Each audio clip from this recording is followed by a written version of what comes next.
Hello, folks, and welcome to TaBNWNE's Wikipedia News Edition. Before this episode starts, we'd like to apologize that Season 2 hiatus that caused because of this computer virus destruction afterwards. Well, we couldn't resume this episode until just now.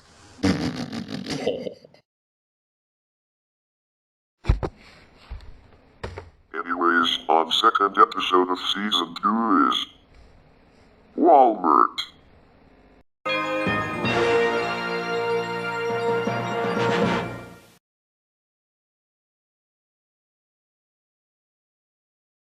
Walmart Incorporated, formerly Walmart Stores Incorporated, is an American multinational retail corporation that operates a chain of hypermarkets, also called supercenters, discount department stores, and grocery stores. From the United States, headquartered in Bentonville, Arkansas. The company was founded by Sam Walton in nearby Rogers, Arkansas in 1962 and incorporated under Delaware General Corporation Law on October 31, 1969. It also owns and operates Sam's Club retail warehouses. As of January 31, 2022, Walmart has 10,593 stores and clubs in 24 countries, operating under 48 different names.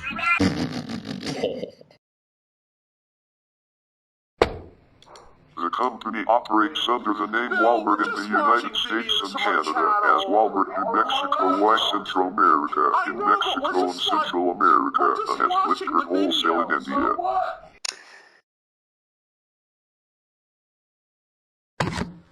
It has wholly owned operations in Chile, Canada, and South Africa. Since August 2018, Walmart holds only a minority stake in Walmart Brazil, which was renamed Grupo Big in August 2019, with 20% of the company shares. And private equity firm Advent International holding 80% ownership of the company.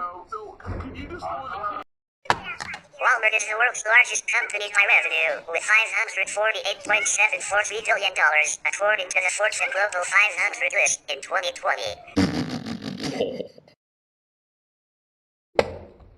It is also the largest private employer in the world, with 2.2 million employees.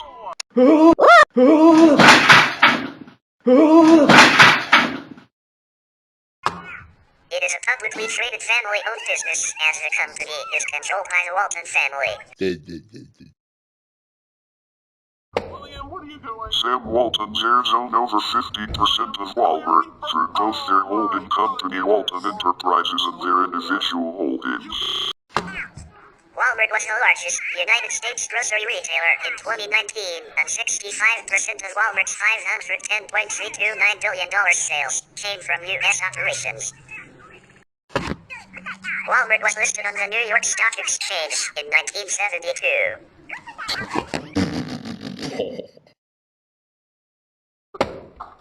By 1988, it was the most profitable retailer in the U.S., and it had become the largest in terms of revenue by October 1989.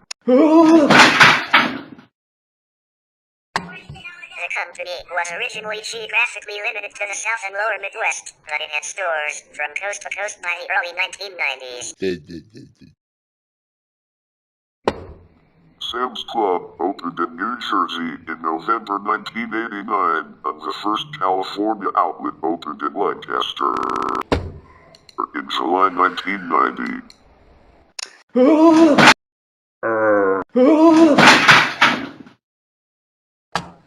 A Walmart in York, Pennsylvania opened in October 1990, the first main store in the Northeast.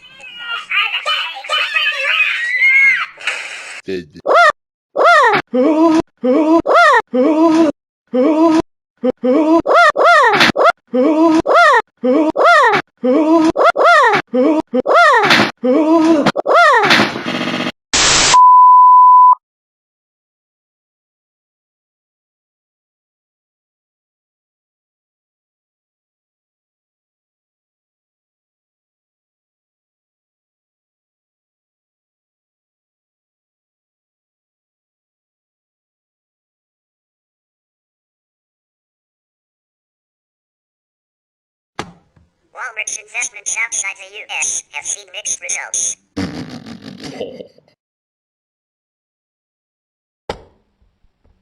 Its operations and subsidiaries in Canada, the United Kingdom, Central America, South America, and China are successful, but its ventures failed in Germany, Japan, and South Korea. In 1945, businessman and former J.C. Penney employee Sam Walton bought a branch of the Ben Franklin stores from the Butler brothers. His primary focus was selling products at low prices to get higher volume sales at a lower profit margin, portraying it as a crusade for the consumer. He experienced setbacks because the lease price and rent purchase were unusually high, but he was able to find lower cost suppliers than those used by other stores and was consequently able to undercut his competitors on pricing. Sales increased 45% in his first year of ownership to $105,000 in revenue, which increased to $140,000 the next year and $175,000 the year after that. Within the 5th year, the store was generating $250,000 in revenue. The lease that expired for the location in Walton was unable to reach an agreement for renewal, so he opened up a new store at 105 N Main Street in Bentonville, naming it Walton's Five and Dime. That store is now the Walmart Museum. On July 2, 1962, Walton opened the first Walmart Discount City store at 719 W Walnut Street in Rogers, Arkansas.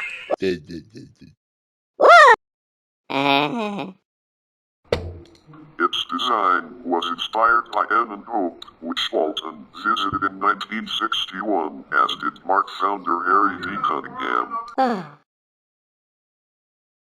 The name came from FedMart, a chain of discount department stores founded by Saul Price in 1954, who Walton was also inspired by.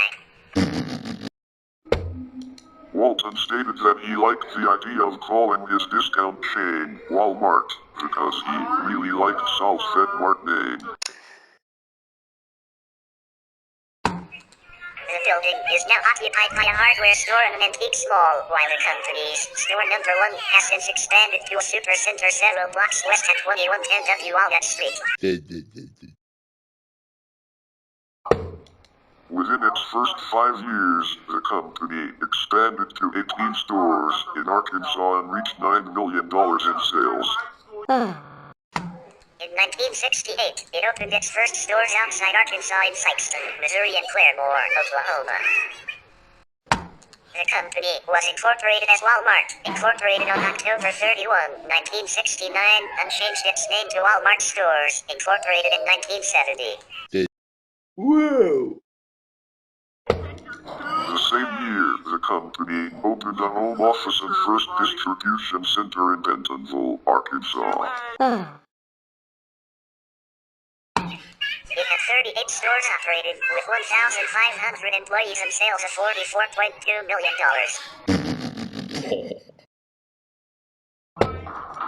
It began trading stock as a publicly held company on October 1, 1970, and was soon listed on the New York Stock Exchange. The first stock split occurred in May 1971 at a price of $47 per share.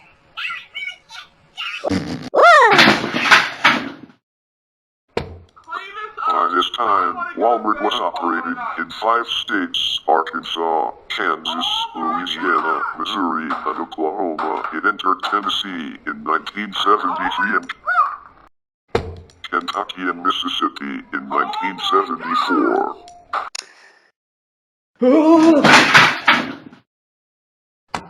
As the company moved into Texas in 1975, there were 125 stores with 7,500 employees and total sales of $340.3 million.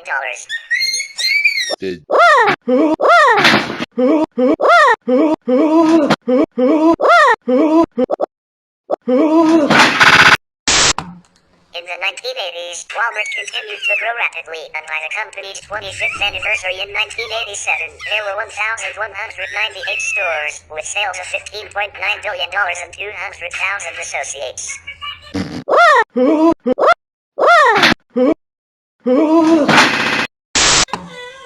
This year also marked the completion of the company's satellite network, a $24 million investment linking all stores, with two-way voice and data transmissions and one-way video communications, with a dental office.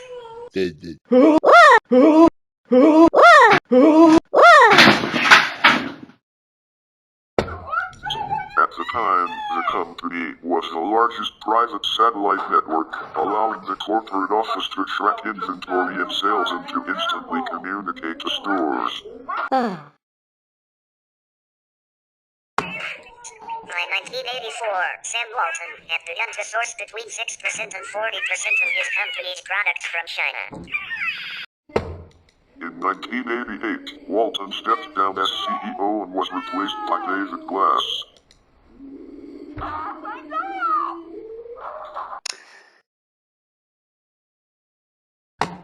Walton remained as chairman of the board.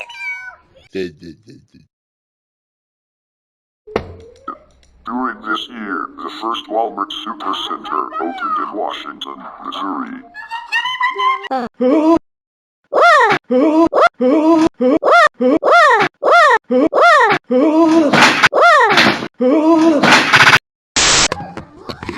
With a contribution of its superstores, the company surpassed Toys R Us in toy sales in 1998.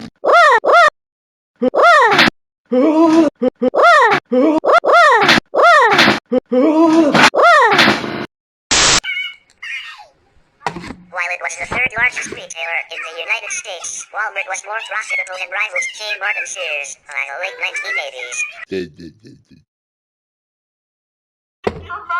By 1990, it became the largest U.S. retailer by revenue.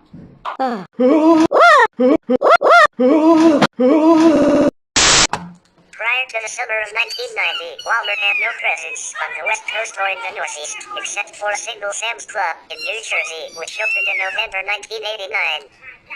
But in July and October that year, it opened its first stores in California and Pennsylvania, respectively.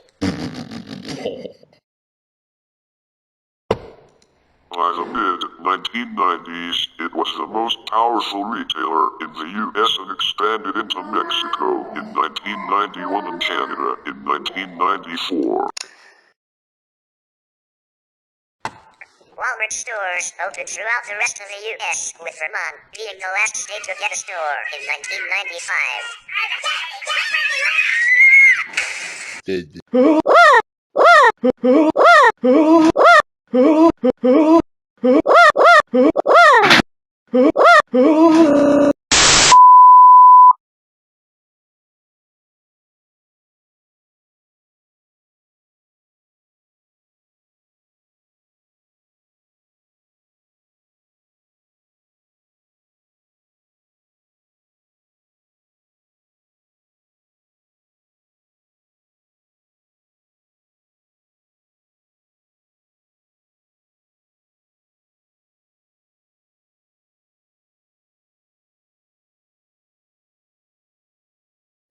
The company also opened stores outside North America, entering South America in 1995 with stores in Argentina and Brazil and Europe in July 1999, buying Asda in the United Kingdom for $10 billion.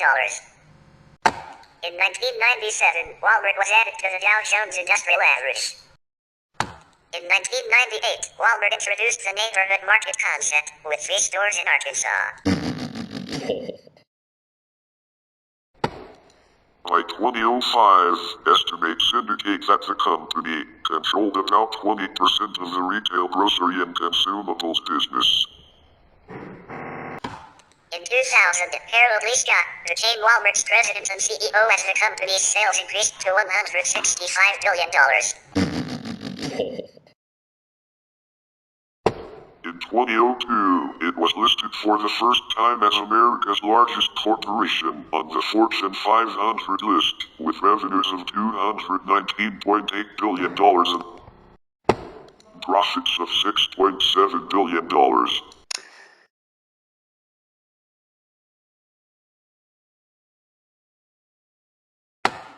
It has remained there every year except 2006, 2009, and 2012. In 2005, Walmart reported US $312.4 billion in sales, more than 6,200 facilities around the world including 3,800 stores in the United States and 2,800 elsewhere, employing more than 1.6 million associates.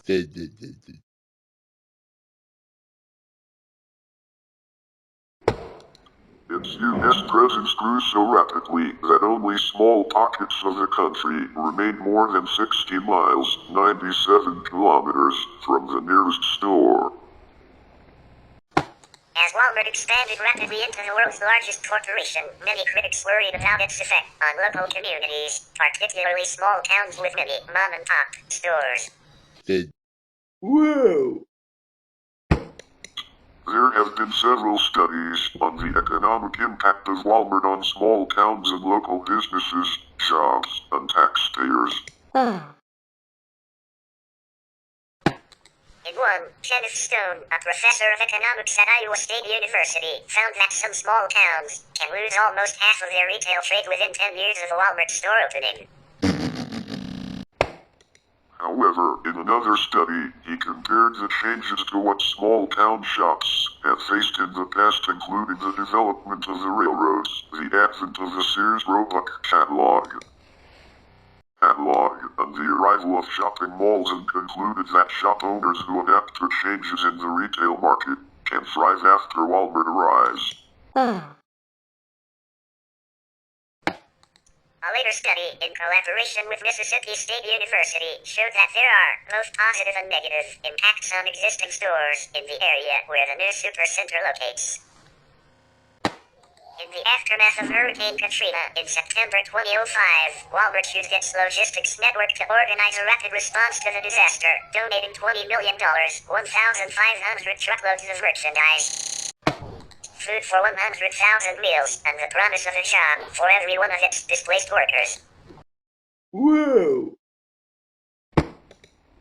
An independent study by Stephen Warwitz of St. Lawrence University found that Walmart, the Home Depot, and Lowe's made use of their local knowledge about supply chains, infrastructure, decision makers, and other resources to provide emergency supplies and reopen stores well before the Federal Emergency Management Agency, FEMA, began its response. While the company was overall lauded for its quick response amidst criticism of FEMA, several critics were quick to point out that there still remained issues with the company's labor relations. In November 2005, Walmart announced several environmental measures to increase energy efficiency and improve its overall environmental record, which had previously been lacking. The company's primary goals included spending $500 million a year to increase fuel efficiency in Walmart's truck fleet by 25% over 3 years and double it within 10. Reduce greenhouse gas emissions by 20% in 7 years, reduce energy use at stores by 30%, and cut solid waste from U.S. stores and Sam's Clubs by 25% in 3 years. CEO Lee Scott said that Walmart's goal was to be a good steward of the environment and ultimately use only renewable energy sources and produce zero waste. The company also designed 3 new experimental stores with wind turbines, photovoltaic solar panels, biofuel-capable boilers, water-cooled refrigerators, and touristic gardens.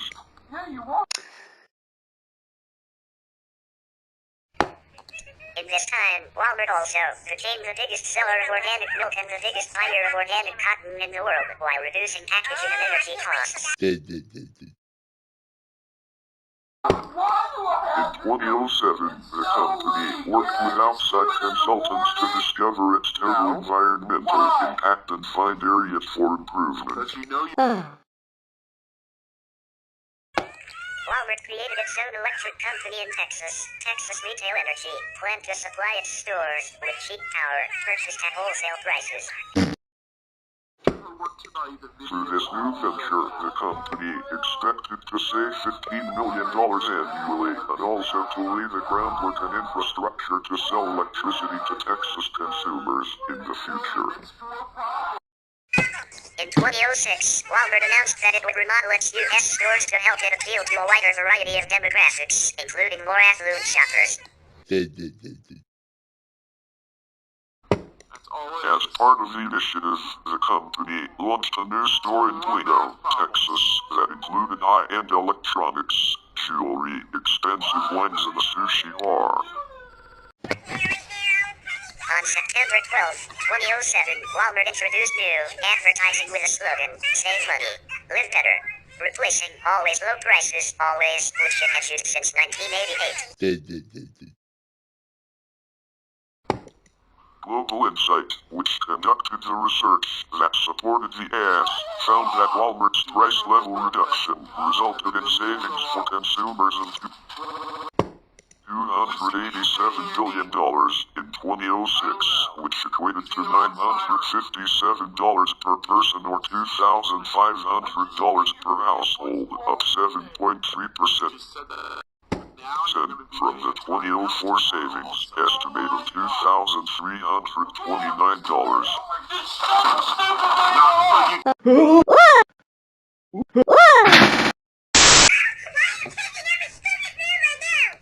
On June 30, 2008, Walmart removed the hyphen from its logo and replaced the star with a spark symbol that resembles a sunburst, flower, or star.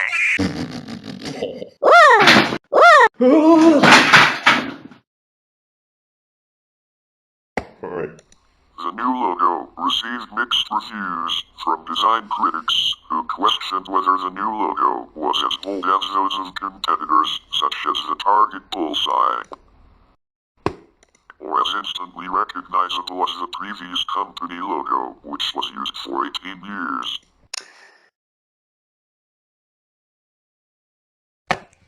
The new logo made its debut on the company's website on July 1, 2008, and its U.S. locations updated store logos in the fall of 2008. Walmart Canada started to adopt the logo for its stores in early 2009. On March 20, 2009, Walmart announced that it was paying a combined US $933.6 million in bonuses to every full and part-time hourly worker.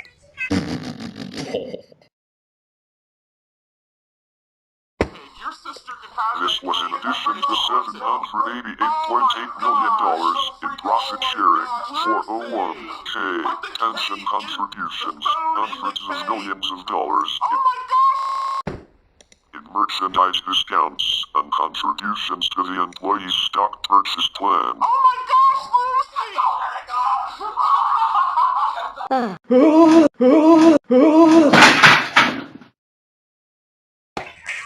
While the economy at large was in an ongoing recession, Walmart reported solid financial figures for the fiscal year ended January 31, 2009, with $401.2 billion in net sales, a gain of 7.2% from the prior year. Income from continuing operations increased 3% to $13.3 billion, and earnings per share rose 6% to $3.35.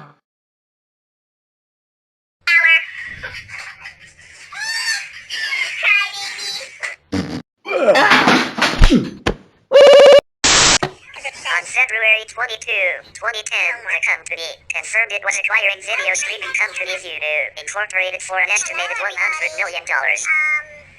In May 2021, Walmart acquired the Israeli startup Zikit Startup for $200 million.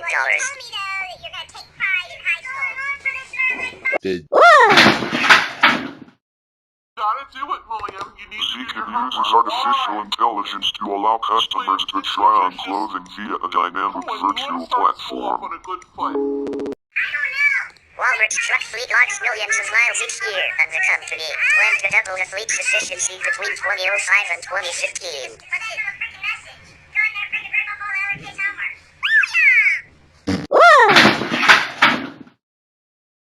The truck pictured is one of 15, based at Walmart's Buckeye, Arizona, distribution center that was converted to run on biofuel from reclaimed cooking grease made during food preparation at Walmart store. In January 2011, Walmart announced a program to improve the nutritional value of its store brands over 5 years, gradually reducing the amount of salt and sugar and eliminating trans fat. Walmart also promised to negotiate with suppliers with respect to nutritional issues, reduced prices for whole foods and vegetables, and open stores in low-income areas. So-called food deserts, where there are no supermarkets. On April 23, 2011, the company announced that it was testing its new Walmart To Go home delivery system, where customers will be able to order specific items offered on their website. The initial test was in San Jose, California, and the company has not yet said whether the delivery system will be rolled out nationwide. On November 14, 2012, Walmart launched its first mail subscription service called Goodies. Customers pay $7 monthly subscription for 5 to 8 delivered food samples each month, so they can try new foods.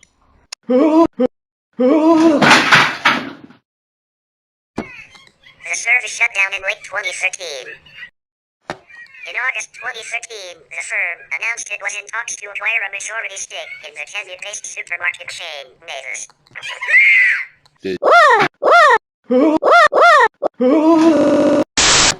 In June 2014, some Walmart employees went on strike in major U.S. cities demanding higher wages. In July 2014, American actor and comedian Tracy Morgan launched a lawsuit against Walmart seeking punitive damages over a multi-car pileup which the suit alleged was caused by the driver of one of the firm's tractor trailers who had not slept for 24 hours.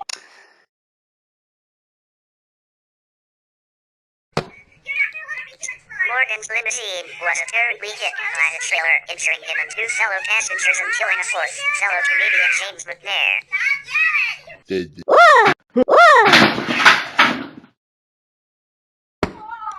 Walmart settled with the McNair family for $10 million while admitting no liability. Morgan and Walmart reached a settlement in 2015 for an undisclosed amount, though Walmart later accused its insurers of bad faith in refusing to pay the settlement. In 2015, the company closed 5 stores on short notice for plumbing repairs. However, employees of the United Food and Commercial Workers International Union, UFCW, alleged some stores were closed in retaliation for strikes aimed at increasing wages and improving working conditions. The UFCW filed a complaint with the National Labor Relations Board. All 5 stores have since reopened. In 2015, Walmart was the biggest U.S. commercial producer of solar power with 142 megawatts capacity and had 17 energy storage projects. This solar was primarily on rooftops, whereas there is an additional 20,000 meter squares for solar canopies over parking lots. On January 15, 2016, Walmart announced it would close 269 stores in 2016, affecting 16,000 workers.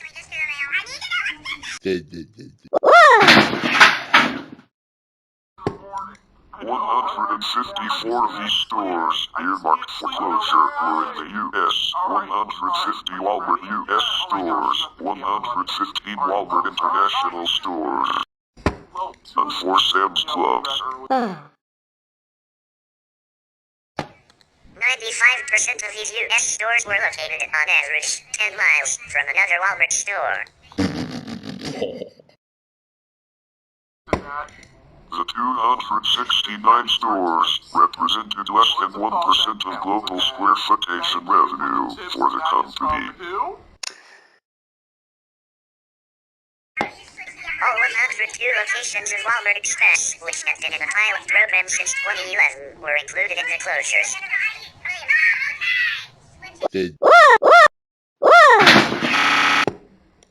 Walmart planned to focus on strengthening supercenters, optimizing neighborhood markets, growing the e-commerce business, and expanding pickup services for customers. In fiscal 2017, the company plans to open between 50 and 60 supercenters, 85 to 95 neighborhood markets, 7 to 10 Sam's Clubs, and 200 to 240 international locations.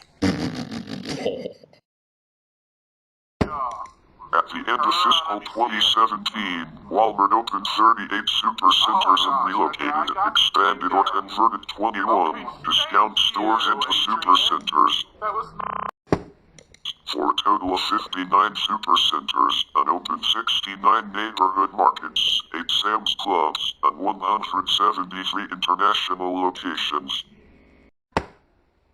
And relocated, expanded, or converted 4 locations, for a total of 177 international locations. On August 8, 2016, Walmart announced a deal to acquire e-commerce website Jet.com for $3.3 billion.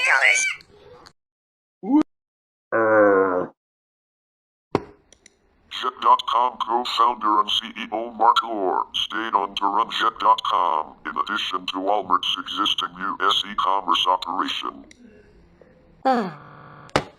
The acquisition was structured as a payout of $3 billion in cash and an additional $300 million in Walmart stock vested over time as part of an incentive bonus plan for Jet.com executives. On October 19, 2016, Walmart announced it would partner with IBM and Tsinghua University to track the pork supply chain in China using blockchain. On February 15, 2017, Walmart announced the acquisition of Withdrawal, a leading online active outdoor retailer, for approximately $51 million.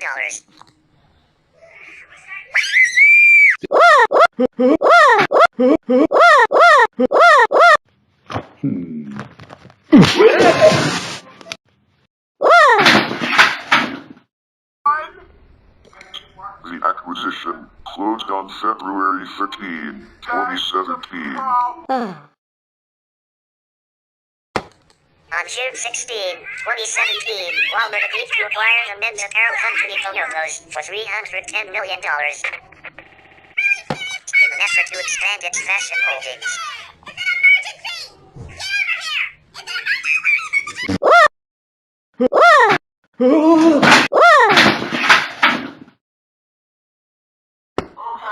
On September 29, 2017, Walmart acquired Parcel, a technology-based, same-day and last-mile delivery company in Brooklyn.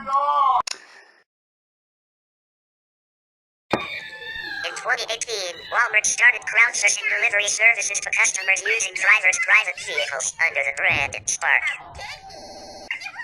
On December 6, 2017, Walmart announced that it would change its corporate name to Walmart Incorporated from Walmart Stores Incorporated effective February 1, 2018.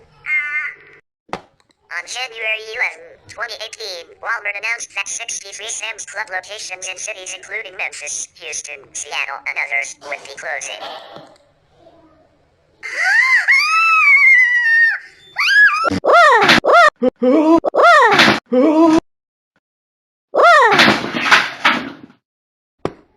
Some of the stores had already liquidated without notifying employees. Some employees learned by a company-wide email delivered January 11.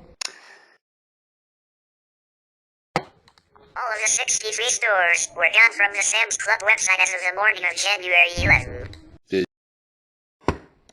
Walmart said that 10 of the stores will become e-commerce distribution centers and employees can react to work at those locations. Business Insider magazine calculated that over 11,000 workers will be affected.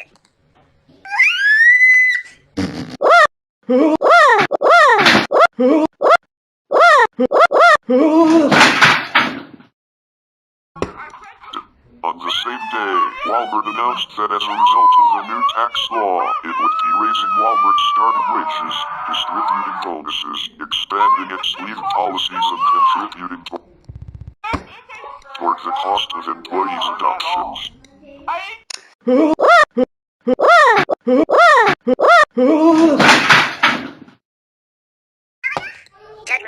Walmart's CEO said, "We are early in the stages of assessing the opportunities tax reform. The aims for us to invest in our customers and associates and to further strengthen our business, all of which should benefit our shareholders." In March 2018, Walmart announced that it is producing its own brand of meal kits in all of its stores that is priced under Blue Apron, designed to serve 2 people. It was reported that Walmart is now looking at entering the subscription video space, hoping to compete with Netflix and Amazon. They have enlisted the help of former Epic CEO, Mark Greenberg, to help develop a low-cost subscription video streaming service. In September 2018, Walmart partnered with comedian and talk show host Ellen DeGeneres to launch a new brand of women's apparel and accessories, called EV1. On February 26, 2019, Walmart announced that it had acquired Tel Aviv-based product review startup Activa for an undisclosed sum. In May 2019, Walmart announced to launch a free one-day shipping on more than 220,000 items, with minimum purchase amount of $35.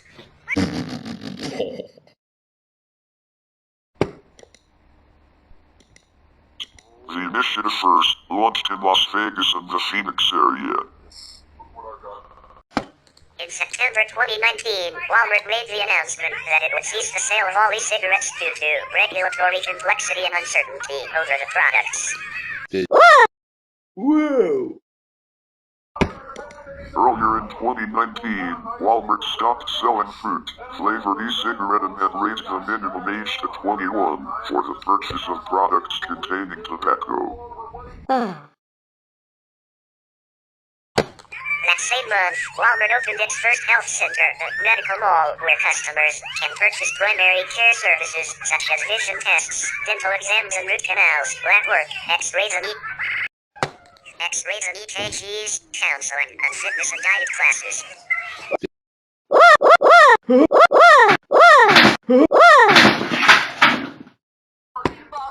Prices without insurance were listed, for instance, at $30 for an annual physical and $45 for a counseling session.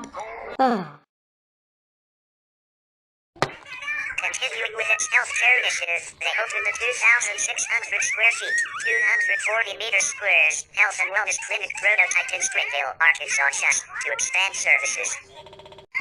As of October 2019, Walmart stopped selling all live fish and aquatic plants. This decade, as with many other companies, started off very unorthodox and unusual due to the large part of the coronavirus, COVID-19 pandemic, including store closures, limited store occupancy, unemployment, along with social distancing protocols.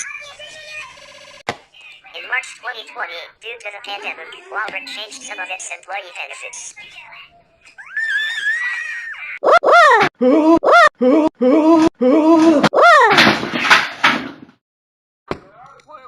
Employees can now decide to stay home and take unpaid leave if they feel unable to work or uncomfortable coming to work. Additionally, Walmart employees who contract the virus will receive up to 2 weeks of pay. After 2 weeks, hourly associates who are unable to return to work are eligible for up to 26 weeks in pay.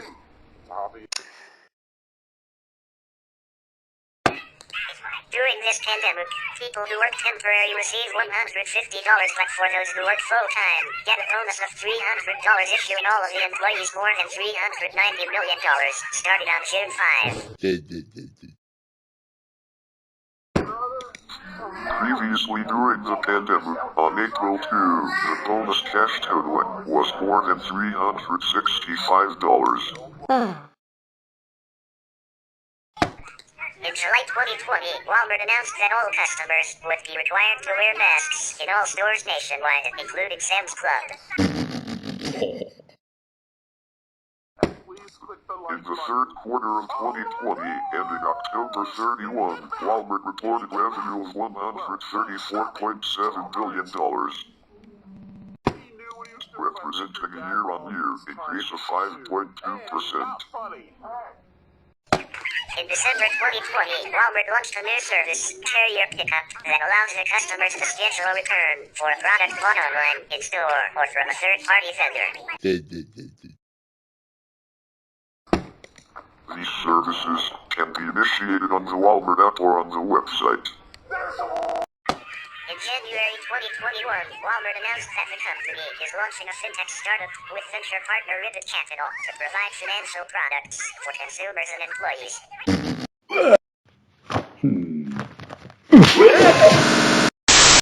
In February 2021, Walmart acquired technology from Thunder Industries, which uses automation to create digital ads to expand its online marketing capabilities. In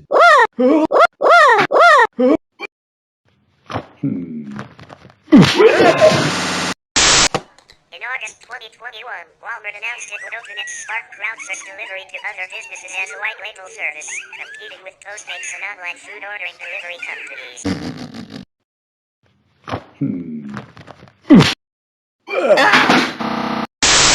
In December 2021, Walmart announced it will participate in the Stevens Investment Conference Wednesday and the Morgan Stanley Virtual Global Consumer and Retail Conference.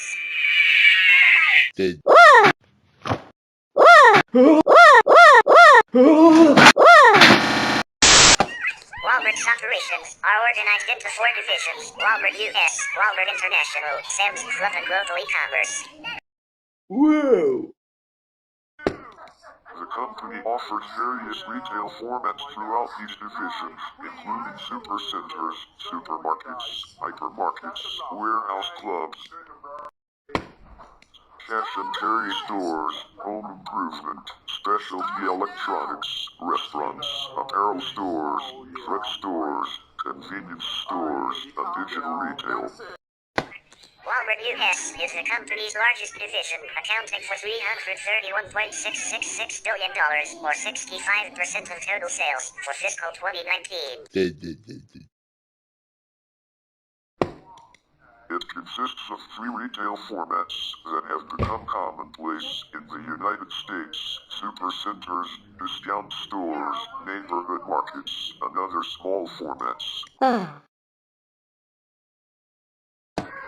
The discount stores sell a variety of mostly non-grocery products, though emphasis has now shifted towards supercenters, which include more groceries. Okay, well, I think she's congratulating everyone, even if...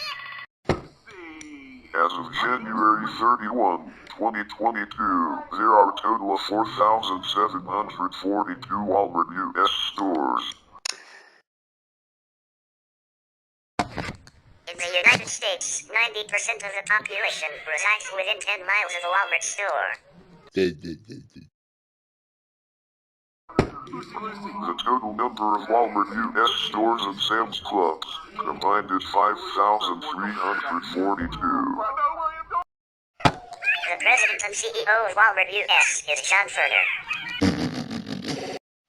Walmart supercenters, branded simply as Walmart, are hypermarkets, with sizes varying from 69,000 to 260,000 square feet, 6,400 to 24,200 square meters, but averaging about 178,000 square feet, 16,500 square meters. These stock general merchandise in a full-service supermarket, including meat and poultry, baked goods, delicatessen, kitchen, frozen foods, dairy products, garden produce, and fresh seafood. Many Walmart supercenters also have a garden center, pet shop, pharmacy, tire and lube express, optical center, 1-hour photo processing lab, portrait studio, and numerous outgrowth shops, such as cellular phone stores, hair and nail salons, video rental stores, local bank branches, such as Woodford's National Bank branches in newer locations, and fast food outlets. Many Walmart supercenters have featured McDonald's restaurants, but in 2007, Walmart announced it would stop opening McDonald's restaurants at most of their newer stores. Most locations that opened up after the announcement had Subway as their restaurants, and some McDonald's inside the stores were replaced with Subways. In some Canadian locations, Tim Hortons were opened. Recently, in several supercenters, like the Tallahassee, Florida and the Palm Desert, California locations, Walmart added Burger King to their locations, and the location in Glenburnie, Maryland, due to its past as a hypermarket called Weedmark, which operated from May 1991 to January 1994, hosts an Auntie M's and an Italian restaurant. I can't.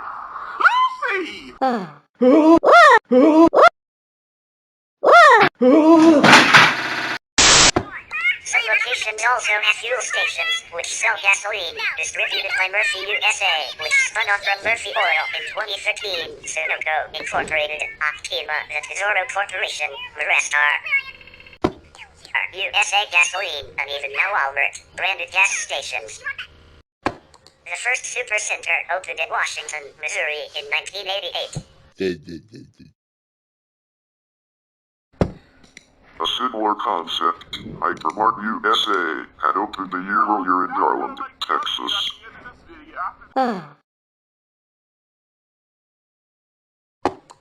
All Hypermart USA stores were later closed or converted into supercenters.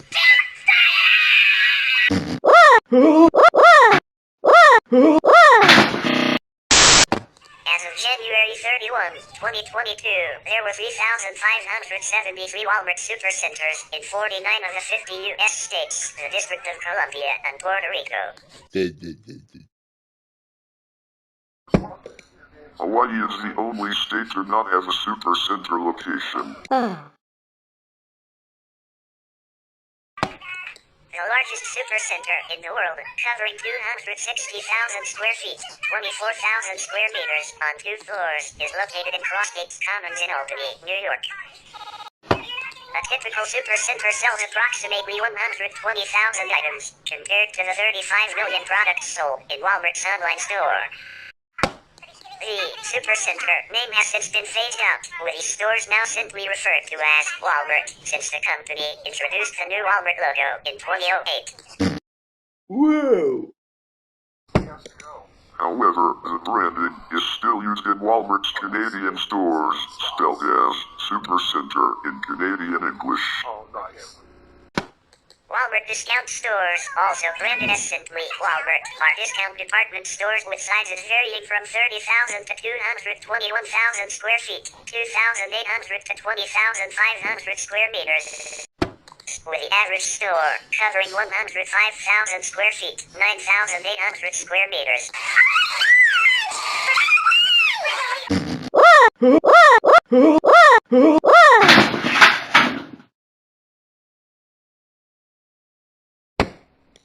They carry general merchandise and limited groceries. Bill, please, please.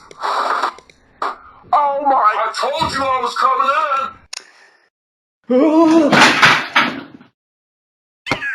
Some newer and remodeled discount stores have an expanded grocery department, similar to Target's Key Fresh department. Many of these stores also feature a garden center, pharmacy, tire and lube express, optical center, 1-hour photo processing lab, portrait studio, a bank branch, a cell phone store, and a fast food outlet. Some also have gasoline stations. Discount stores were Walmart's original concept, though they have since been surpassed by supercenters. In 1990, Walmart opened its first Butts Discount City location in Bentonville. Whoa. Butts operated as a closeout store, much like Big Lots. Many locations were opened to fulfill leases in shopping centers as Walmart stores left and moved into newly built supercenters. All of the Butts Discount City stores had closed or converted into Walmart discount stores by 1997. At its peak in 1996, there were 1,995 Walmart discount stores, but as of January 31, 2022, that number was dropped to 370. Walmart Neighborhood Market, sometimes branded as Neighborhood Market by Walmart, or informally known as Neighborhood Walmart, is Walmart's chain of smaller grocery stores, ranging from 28,000 to 65,000 square feet. 2,600 to 6,000 square meters, and averaging about 42,000 square feet, 3,900 square meters, about a fifth of the size of a Walmart supercenter. The first Walmart Neighborhood Market opened 10 years after the first supercenter opened, yet Walmart renewed its focus on the smaller grocery store format in the 2010s. The store focus on three of Walmart's major sales categories: groceries, which account for about 55% of the company's revenue, pharmacy, and, at some stores, fuel. Whoa. For groceries and consumables, the stores sell fresh produce, deli and bakery items, prepared foods, meat, dairy, organic, general grocery and frozen foods, in addition to cleaning products and pet supplies.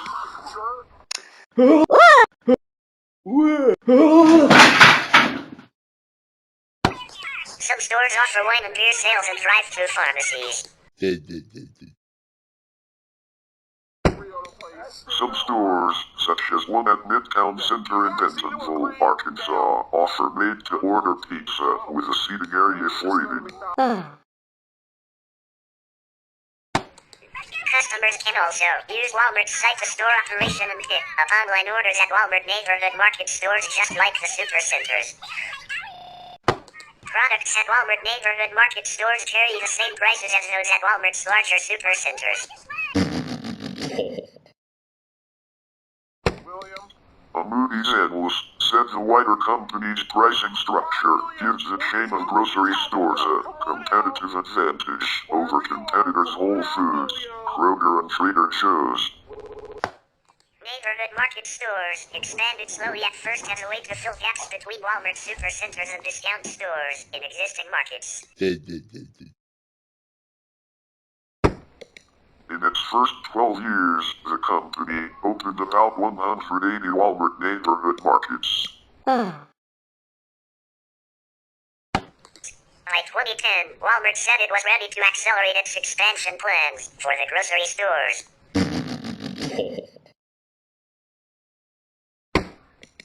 As of January 31, 2022, there were 683 Walmart Neighborhood Markets, each employing between 90 and 95 full-time and part-time workers.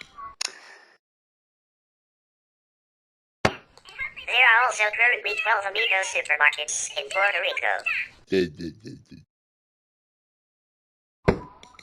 The total number of neighborhood markets in Amigo combined is 695, while the total number of the former two and other small formats combined is 799. Not me. Neighborhood Market, depending on the area, has some competition with IV Fast and Fresh, launched in 2019, that is similar to Neighborhood Market.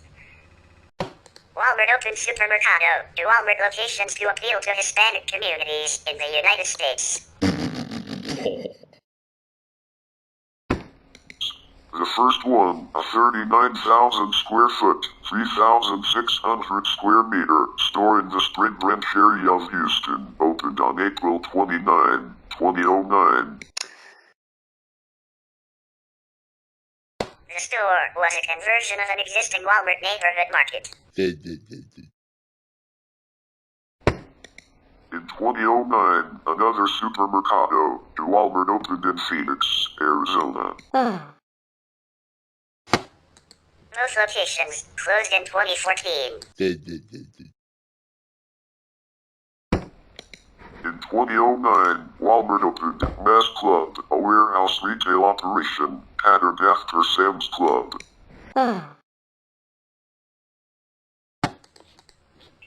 Its own store also closed in 2014.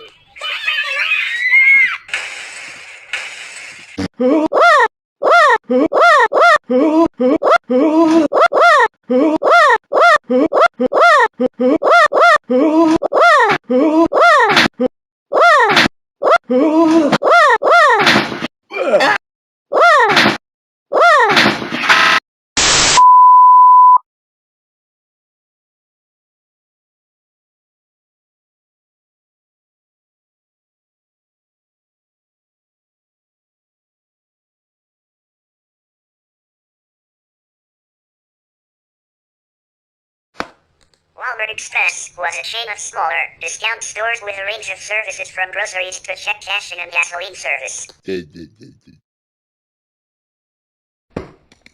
concept was focused on small towns, deemed unable to support a larger store in large cities where space was at a premium. Walmart planned to build 15 to 20 Walmart Express stores, focusing on Arkansas, North Carolina, and Chicago, by the end of its fiscal year in January 2012. As of September 2014, Walmart rebranded all 22 of its express format stores to neighborhood markets in an effort to streamline its retail offer. It continued to open new express stores under the neighborhood market name.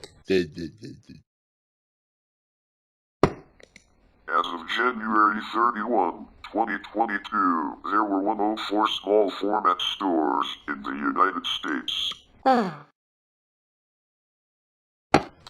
These include 93 other small formats, 8 convenience stores, and 3 pickup locations. On January 15, 2016, Walmart announced that it would be closing 269 stores globally, including the 102 neighborhood markets that were formerly or originally planned to be express stores. In September 2006, Walmart announced a pilot program to sell generic drugs at $4 per prescription. The program was launched at stores in the Tampa, Florida area, and by January 2007 had been expanded to all stores in Florida. While the average price of generics is $29 per prescription, compared to $102 for name brand drugs, Walmart maintains that it is not selling at a loss, or providing them as an act of charity. Instead, they are using the same mechanisms of mass distribution that it uses to bring lower prices to other products. Many of Walmart's low-cost generics are imported from India, where they are made by drug makers that include Ranbaxy and Cipla. On February 6, 2007, the company launched a beta version of a movie download service, which sold about 3,000 films and television episodes from all major studios and television networks. The service was discontinued on December 21, 2007, due to low sales.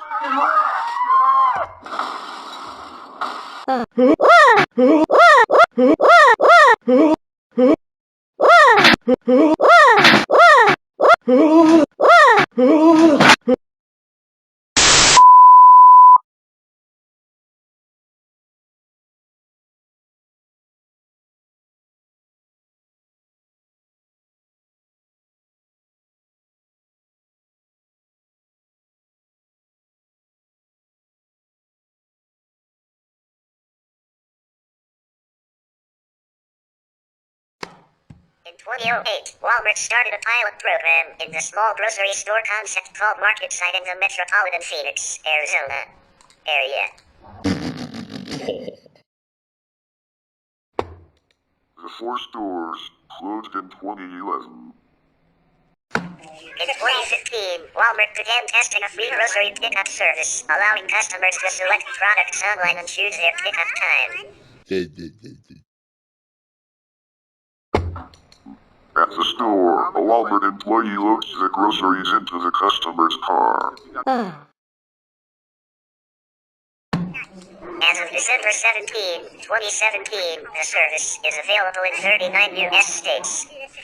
In May 2016, Walmart announced a change to Shipping Pass, its 3-day shipping service, and that it will move from a 3-day delivery to 2-day delivery to remain competitive with Amazon.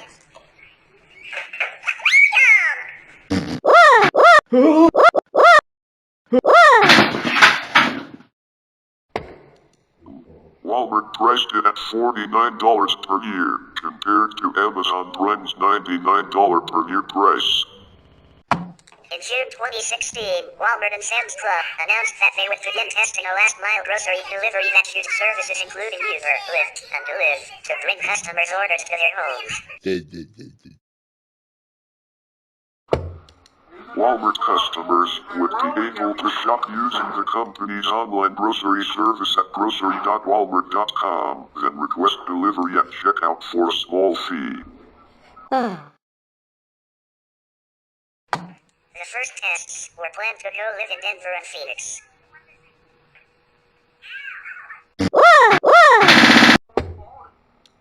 Walmart announced on March 14, 2018, that it would expand online delivery to 100 metropolitan regions in the United States. The equivalent of 40% of households by the end of the year of 2018.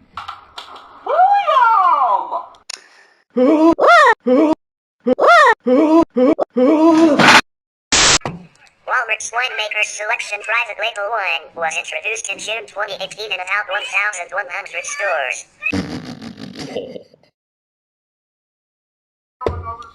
The wine, from domestic and international sources, was described by Washington Post food and wine columnist Dave McIntyre as notably good. For the inexpensive $11 to $16 per bottle price level. In October 2019, Walmart announced that customers in 2,000 locations in 29 states can use the grocery pickup service for their adult beverage purchases. Walmart will also deliver adult beverages from nearly 200 stores across California and Florida.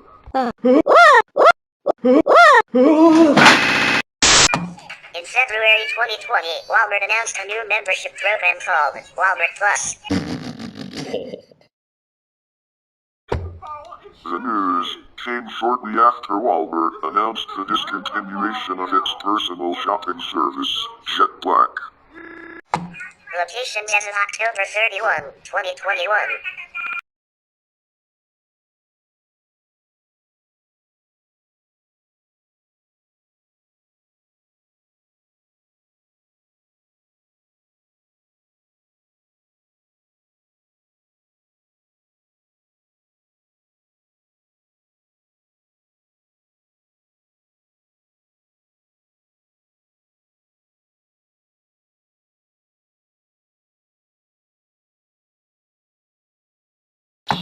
As of January 31, 2022, Walmart's international operations comprised 5,251 stores and 800,000 workers in 23 countries outside the United States. There are wholly owned operations in Argentina, Brazil, Canada, and the UK.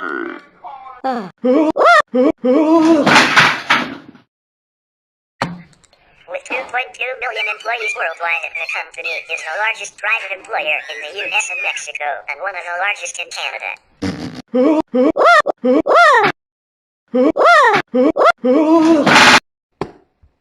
In fiscal 2019 Walmart's international division sales were US $120.824 billion, or 23.7% of total sales.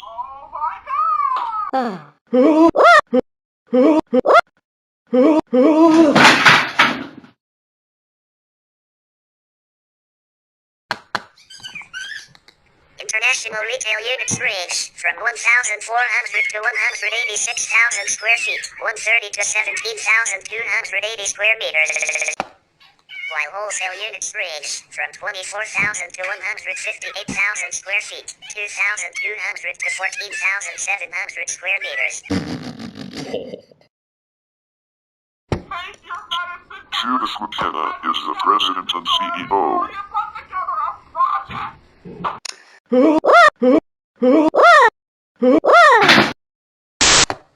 Walmart also owns 51% of the Central American Retail Holding Company, CARHCO, which, as of January 31, 2022, consists of 864 stores, including 263 stores in Guatemala under the PAYS, 27 locations, Walmart Supercenter, 10 locations, Despensa Familiar, 181 locations, and Maxi Despensa, 45 locations, banners. 102 stores in El Salvador under the Despensa Familiar, 63 locations, La Despensa de Don Juan, 17 locations, Walmart Supercenter, 6 locations, and Maxi Despensa, 16 locations, banners, 111 stores in Honduras, including the PAYS, 8 locations, Walmart Supercenter, 4 locations, Despensa Familiar, 71 locations, and Maxi Despensa, 28 locations. Banners, 102 stores in Nicaragua, including the Poly, 71 locations, La Union, 9 locations, Maxi Poly, 20 locations, and Walmart Supercenter, 2 locations, banners, and 286 stores in Costa Rica, including the Maxi Poly, 48 locations, Mass X Manos, 38 locations, Walmart Supercenter, 14 locations, and Poly, 186 locations, banners.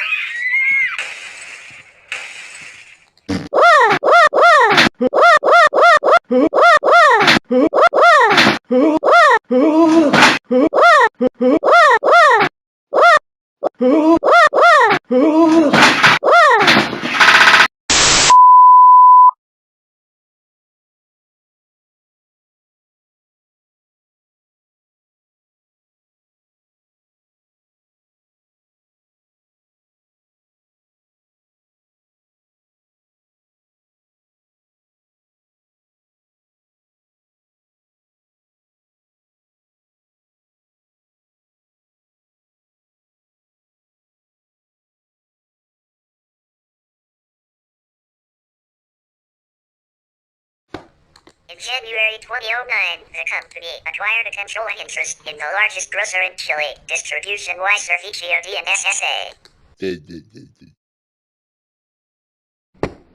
In 2010, the company was renamed Walmart Chile. As of January 31, 2022, Walmart Chile operates 384 stores under the banners Lighter Hyper, 97 locations, Lighter Express, 153 locations, Super Bodega Acunta, 121 locations, Acono, 2 locations, and Centro Mayorista, 11 locations. As of January 31, 2022, Walmart's Mexico division, the largest outside the U.S., consisted of 2,755 stores.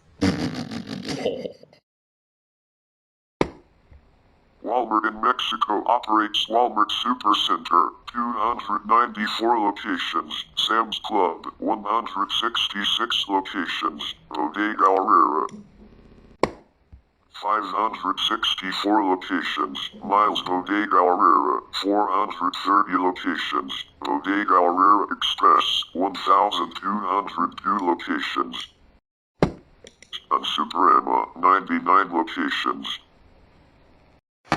Walmart has operated in Canada since it acquired 122 stores comprising the Wilco division of Woolworth Canada, incorporated on January 14, 1994.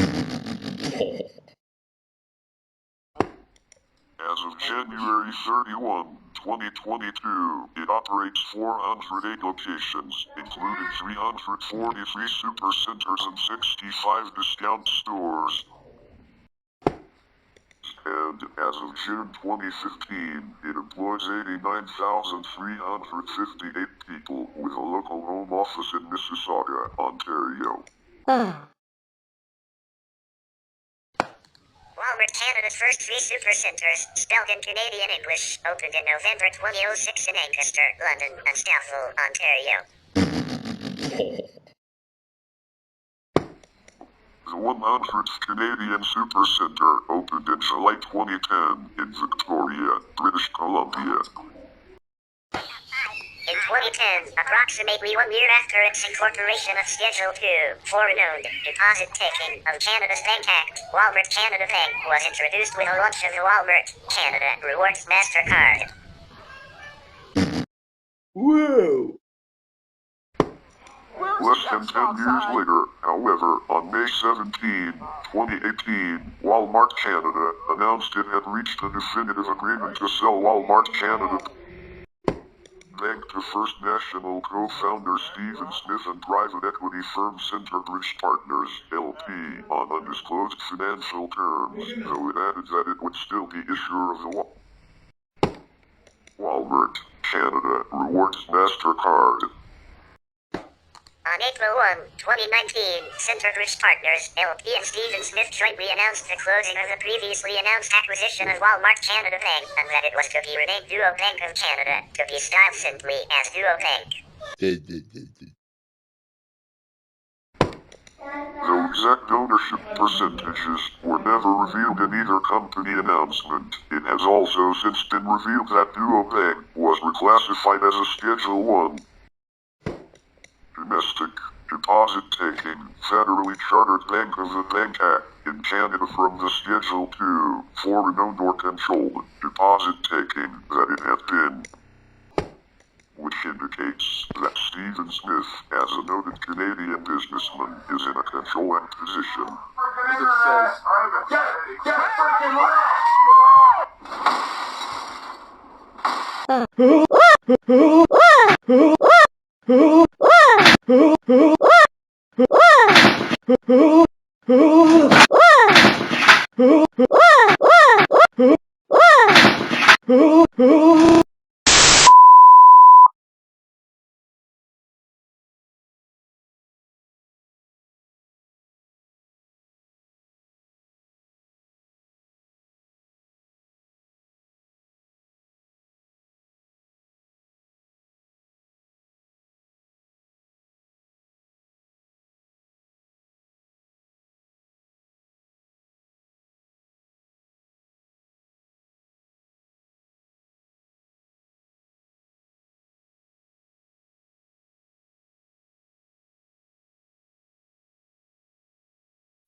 Restart, please.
welcome back. We'd like to apologize for causing some additional problems, which caused by a system glitch or in transmission. Anyways, let's just continue. On September 28, 2010, Walmart announced it would climb Massmart Holdings Limited of Johannesburg, South Africa, in a deal worth over $4 billion, giving the company its first footprint in Africa. As of January 31, 2022, it had 414 stores, including 364 stores in South Africa under the banners Game Food Co. 79 locations, CBW, 41 locations, Game, 39 locations, Builders Express, 50 locations, Builders Warehouse, 35 locations, Cambridge, 42 locations, Rhino, 15 locations, Macro, 23 locations, Builders Trade Depot, 9 locations, Jumbo, 13 locations, and Builders Superstore, 18 locations, 11 stores in Botswana under the banner CBW, 7 locations, Game Food Co., 2 locations, and Builders Warehouse, 2 locations. 4 stores in Ghana under the Game Food Co. banner, 4 stores in Kenya under the banners Game Food Co., 3 locations, and Builders Warehouse, 1 location. 3 stores in Lesotho under the banner CBW, 2 locations, and Game Food Co., 1 location. 2 stores in Malawi under the Game banner, 6 stores in Mozambique.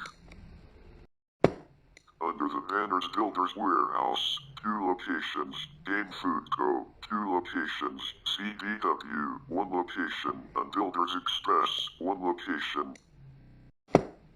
5 stores in Namibia under the banners Game Food Co., 4 locations, and Game, 1 location. 5 stores in Nigeria under the banners Game, 3 locations, and Game Food Co., 2 location.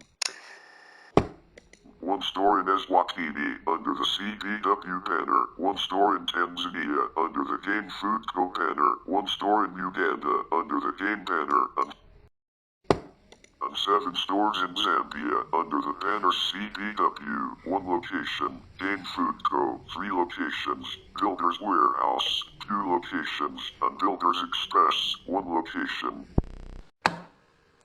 Walmart has joint ventures in China and several majority-owned subsidiaries. As of January 31, 2022, Walmart China, Warma, operates 397 stores under the Walmart Supercenter, 361 locations, and Sam's Club, 36 locations, banners.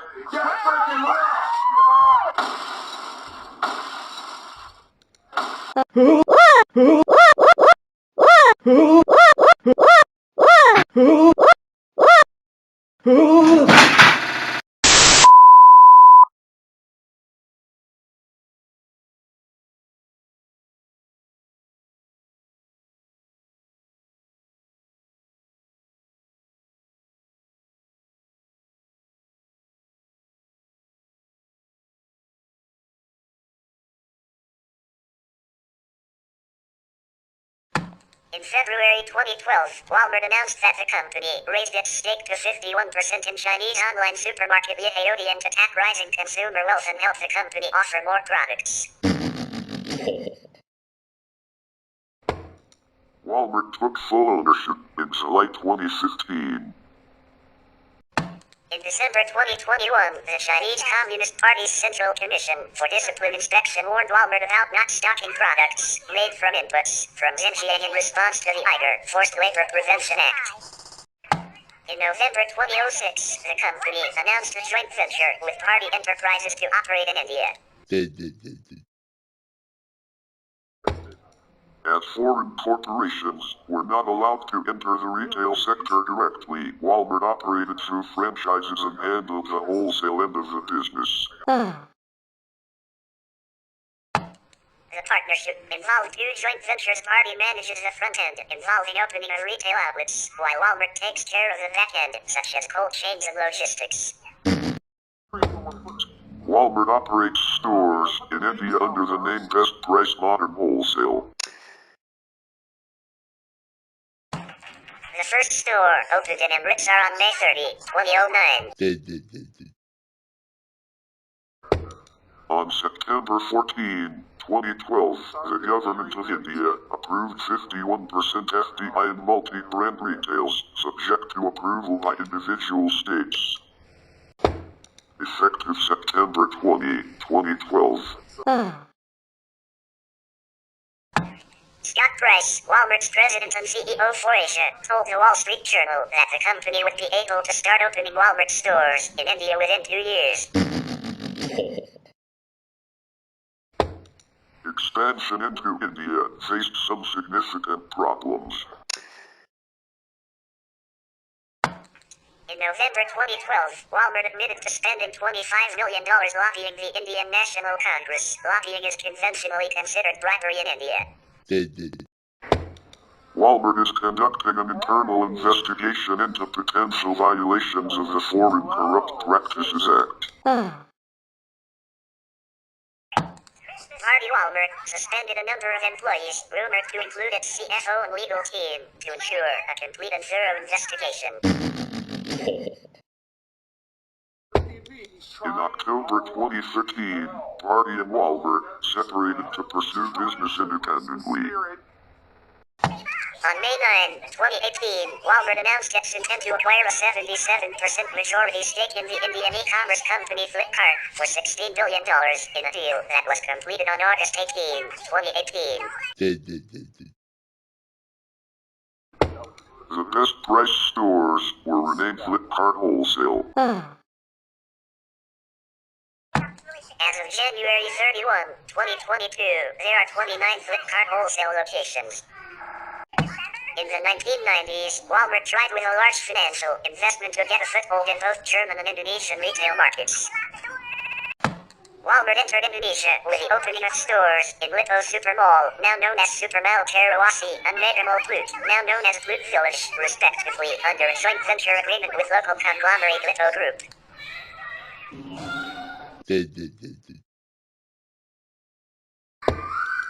Both stores closed down due to the 1997 Asian financial crisis.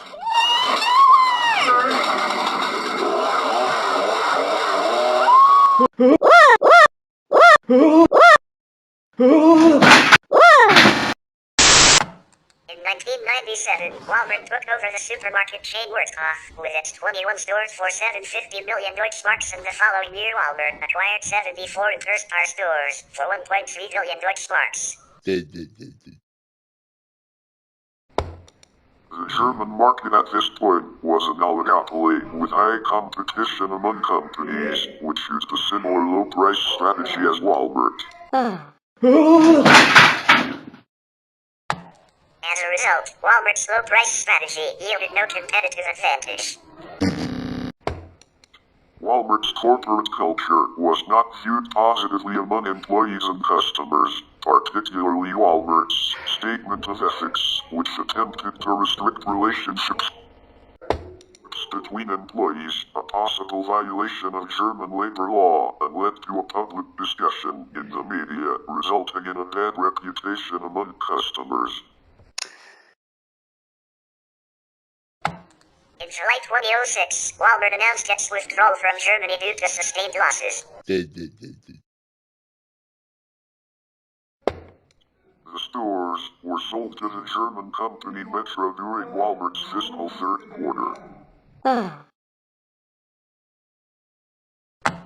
Walmart did not disclose its losses from its German investment, but they were estimated to be around 3 billion euros.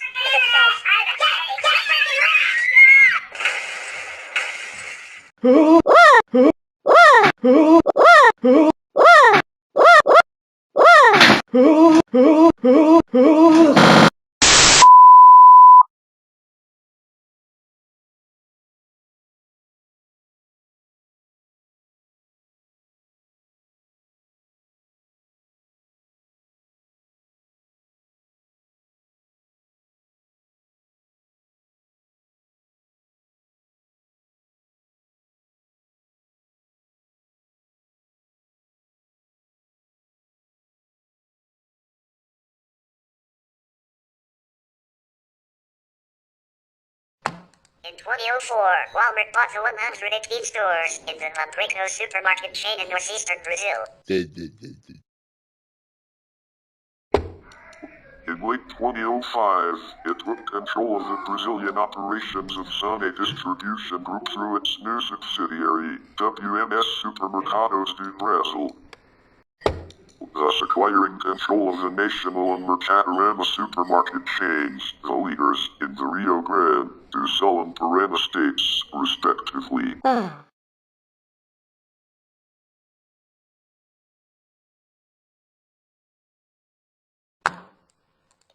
of these stores were rebranded. As of January 2014, Walmart operated 61 Lambrico supermarkets, 39 Hyper Lambrico stores. It also ran 57 Walmart Supercenters, 27 Sam's Clubs, and 174 Todo Dia stores. With the acquisition of Lambrico and Sane, by 2010, Walmart was the third largest supermarket chain in Brazil, behind Carrefour and A.K.A.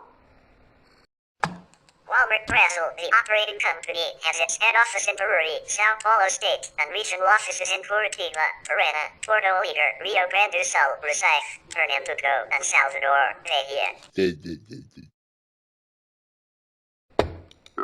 Walmart Brazil operates under the banners Todo Dia, National, Lambrico, Walmart Supercenter, Maxi Atacado, Hipermercado Big, Hyper Lambrico, Sam's Club, Mercatorama, Walmart Pasto, Gas Station, Supermercado Todo Dia, and Hyper Todo Dia. Recently, the company started the conversion process of all Hyper Lambrico and Big stores into Walmart Supercenters and Lambrico, National and Mercatorama stores into the Walmart Supermercado brand. William, get down here now! Since August 2018, Walmart Incorporated only holds a minority stake in Walmart Brazil, which was renamed Grupo Big on August 12, 2019, with 20% of the company's shares. And private equity firm Advent International holding 80% ownership of the company. William! Wait, why do you have your dad's phone? Bill, he has your phone. Bill, what are you doing with your dad's phone? Give me your dad's phone.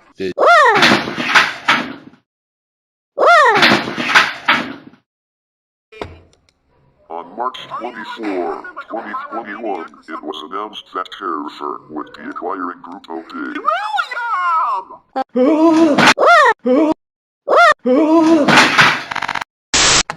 Walmart Argentina was founded in 1995 and operates stores under the banners Walmart Supercenter, Changomas, Miles Changomas, and Punto Mayorista.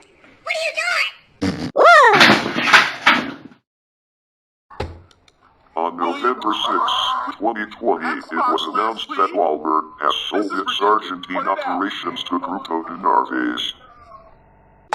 Walmart's UK subsidiary Asda, which retained its name after being acquired by Walmart, is based in Leeds and accounted for 42.7% of 2006 sales of Walmart's international division.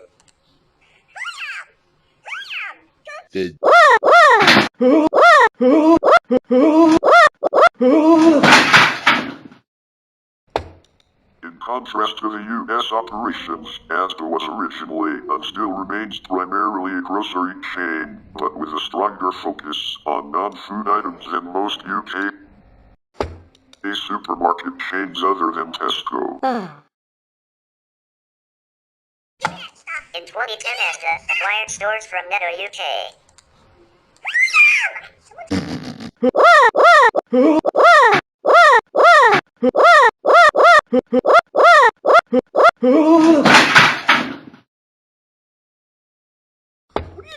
In addition to small suburban Asda supermarkets, larger stores are branded supercenters. What are you gonna do? You already Other banners include Asda Superstores, Asda Living, and Asda Petrol Fueling Station.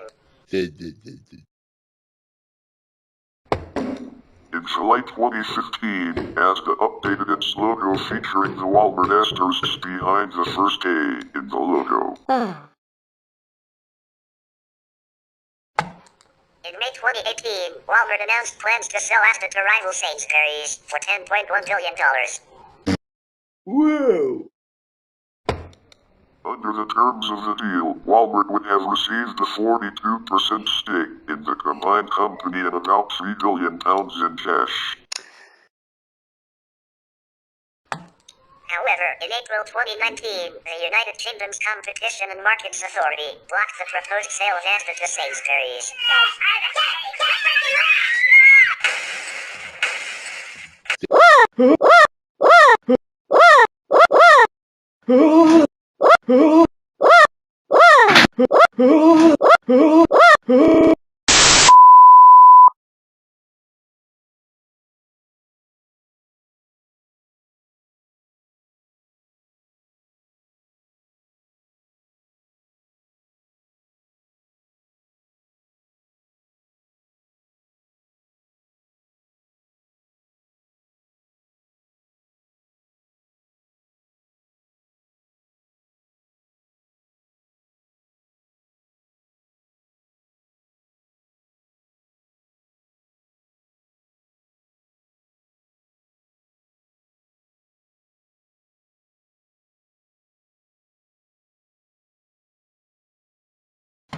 On October 2, 2020, it was announced that Walmart will sell a majority stake of Asda to a consortium of Zuber and Mosinissa, the owners of EG Group, and private equity firm BDR Capital, for £6.8 billion, pending approval from the Competition and Markets Authority.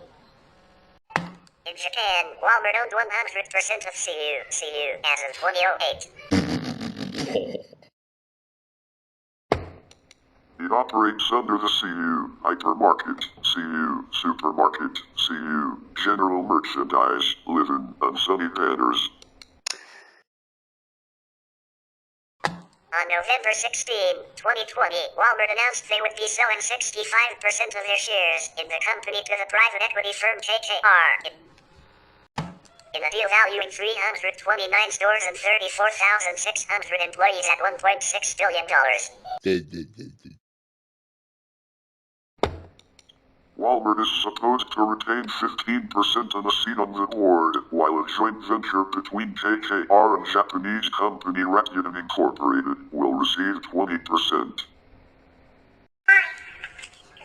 An April 2012 investigation by the New York Times reported the allegations of a former executive of Walmart New Mexico that, in September 2005, the company had paid bribes via local fixers to officials throughout Mexico in exchange for construction permits, information, and other favors, which gave Walmart a substantial advantage over competitors. Walmart investigators found credible evidence that Mexican and American laws had been broken.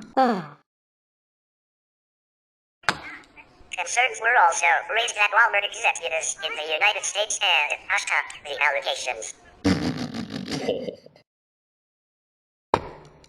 A follow-up investigation by the New York Times, published December 17, 2012, revealed evidence that regulatory permission for sitting, construction, and operation of 19 stores had been obtained through bribery. There was evidence that a bribe of US $52,000 was paid to change the zoning map, which enabled the opening of a Walmart store a mile from a historical site in San Juan Tiahuacan in 2004. After the initial article was released, Walmart released a statement denying the allegations and describing its anti-corruption policy. While an official Walmart report states that it had found no evidence of corruption, the article alleges that previous internal reports had indeed turned up such evidence before the story became public. Forbes magazine contributor Adam Martin also commented that the bribery scandal was a reflection of Walmart's serious management and strategy struggles, stating, "Scandals are now commonplace. Each scandal points out that Walmart's strategy is harder to navigate and is running into big problems."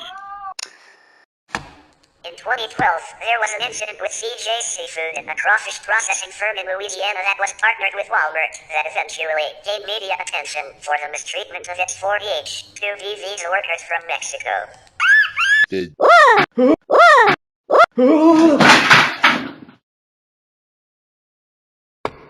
These workers experienced harsh living conditions in tightly packed trailers outside of the work facility, physical threats, verbal abuse, and were forced to work day-long shifts. Many of the workers were afraid to take action about the abuse due to the fact that the manager threatened the lives of their family members in the US and Mexico if the abuse were to be reported. Whoa. 8 of the workers confronted management at CJ Seafood about the mistreatment. However, the management denied the abuse allegations and the workers went on strike. The workers then took their stories to Walmart due to their partnership with CJ's. While Walmart was investigating the situation, the workers collected 150,000 signatures of supporters who agreed that Walmart should stand by the workers and take action. In June 2012, the visa workers held a protest and day-long hunger strike outside of the apartment building where a Walmart board member resided. Whoa. Following this protest, Walmart announced its final decision to no longer work with CJ Seafood.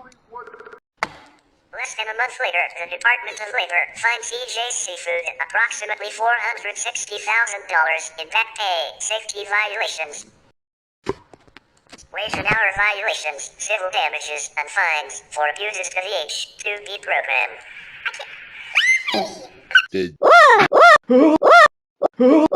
The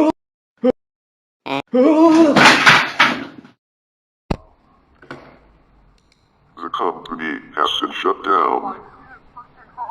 As of December 2012, internal investigations were ongoing into possible violations of the Foreign Corrupt Practices Act. Walmart has invested $99 million on internal investigations, which expanded beyond Mexico to implicate operations in China, Brazil, and India. Started all this. You know what? That chick started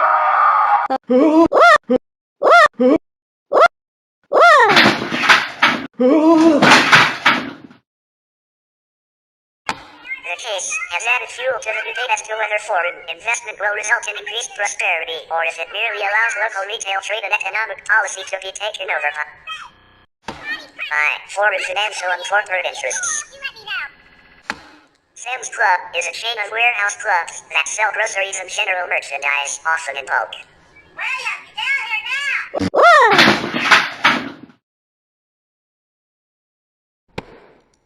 Locations generally range in size from 32,000 to 168,000 square feet, 3,000 to 15,600 square meters, with an average club size of approximately 134,000 square feet, 12,400 square meters.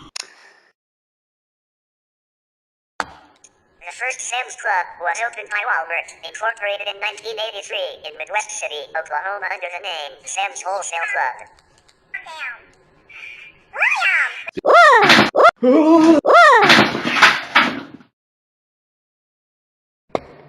The chain was named after its founder Sam You Walton. come in like a pyromaniac or something.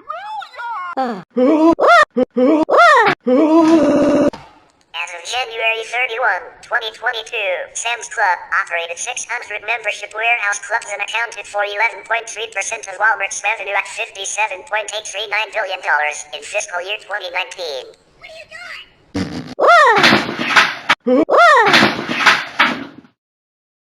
Whoa.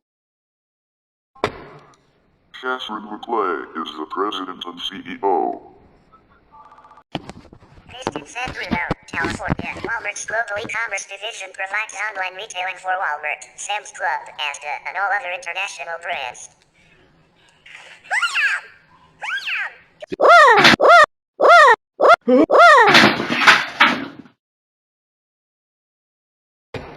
There are several locations in the United States, in California and Oregon, San Bruno, Sunnyvale, Brisbane, and Portland.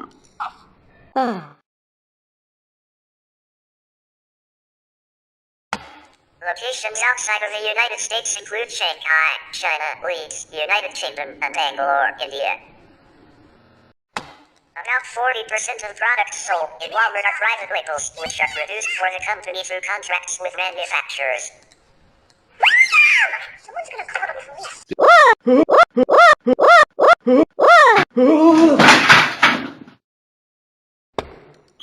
Walmart began offering private label brands in 1991 with a launch of Sam's Choice, a line of drinks produced by hot beverages for Walmart.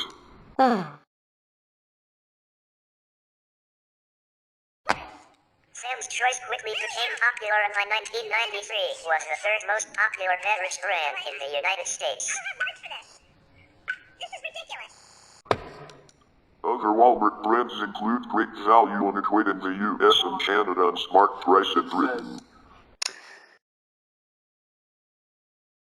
A 2006 study talked of the magnitude of mindshare Walmart appears to hold in the shoppers' minds when it comes to the awareness of private label brands and retailers. In 2010, the company teamed with Procter & Gamble to produce Secrets of the Mountain and the Jensen Project, 2 Our Family movies, which featured the characters using Walmart and Procter & Gamble branded products. The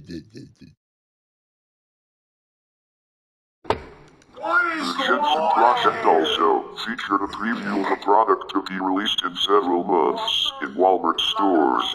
Are you gonna...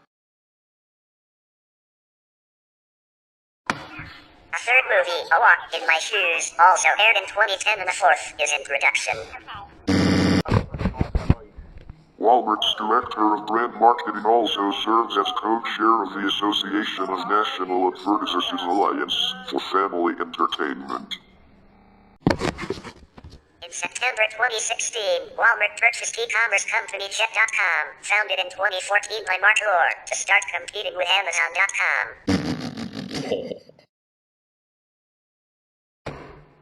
Jet.com has acquired its own share of online retailers such as Haneydo in March 2016, Shoebuy.com in December 2016, and ModCloth in March 2017.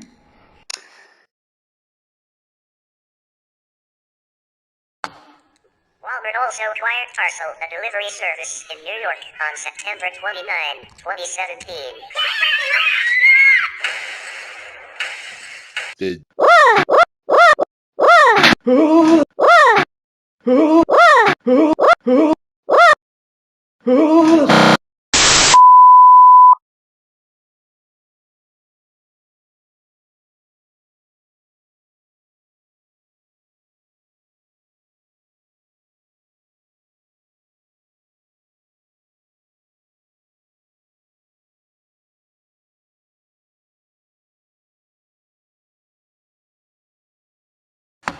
On February 15, 2017, Walmart acquired Musenshaw, an online active outdoor retailer, for approximately $51 million.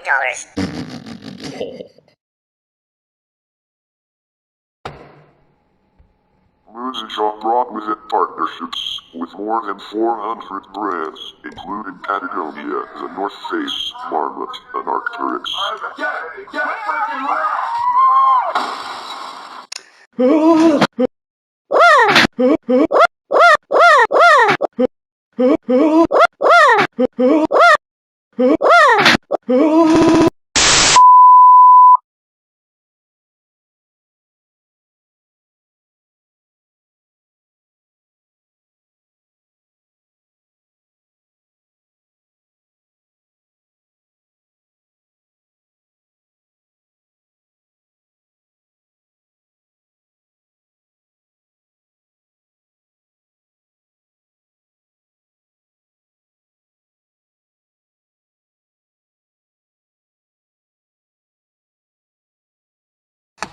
Mark Lore, Walmart's U.S. e-commerce CEO, said that Walmart's existing physical infrastructure of almost 5,000 stores around the U.S. will enhance their digital expansion by doubling as warehouses for e-commerce without increasing overhead.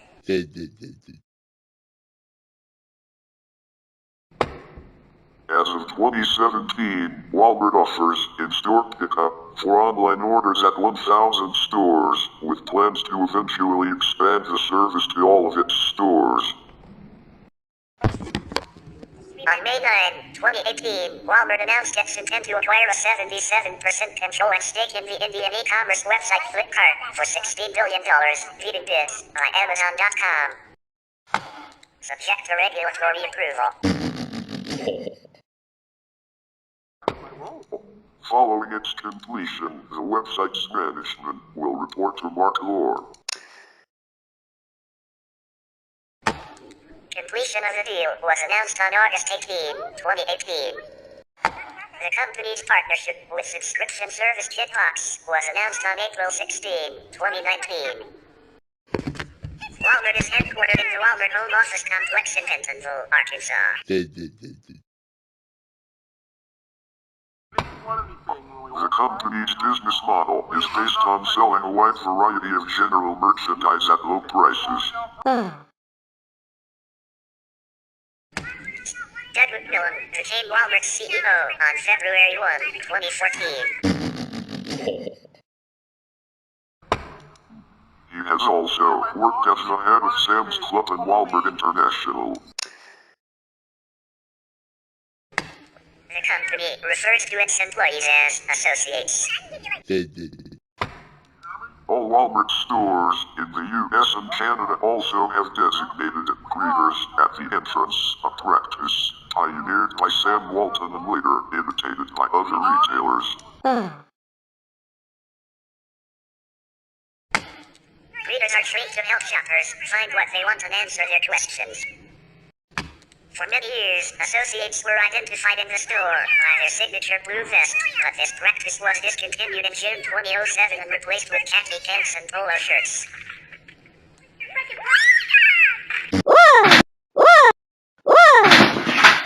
The wardrobe change was part of a larger corporate overhaul to increase sales and rejuvenate the company's stock price. In September 2014, the uniform was again updated to bring back a vest, paid for by the company, for store employees over the same polos and khaki or black pants. Paid for by the employee.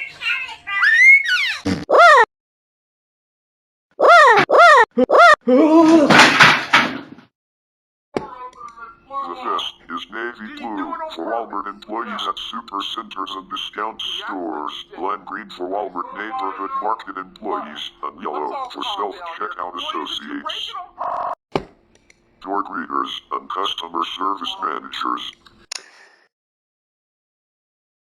All three state, proud Walmart associate, on the left breast and V, Spark, logo covering the back. Whoa! Reportedly, one of the main reasons the vest was reintroduced was that some customers had trouble identifying employees. In 2016, self-checkout associates, door greeters and customer service managers began wearing a yellow vest to be better seen by customers.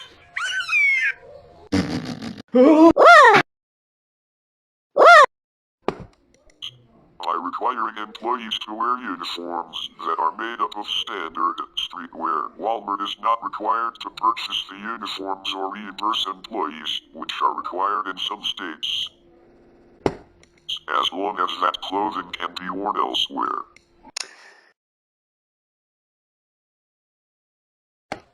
Businesses are only legally required to pay for branded shirts and pants or clothes that would be difficult to wear outside of work.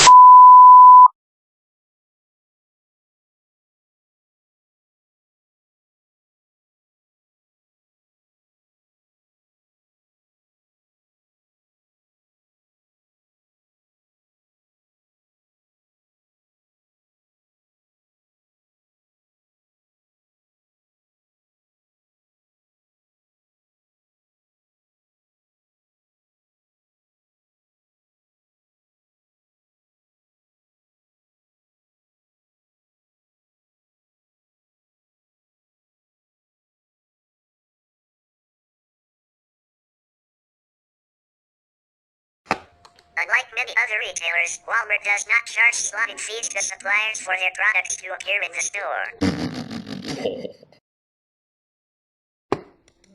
Instead, it focuses on selling more popular products and provides incentives for store managers to drop unpopular products.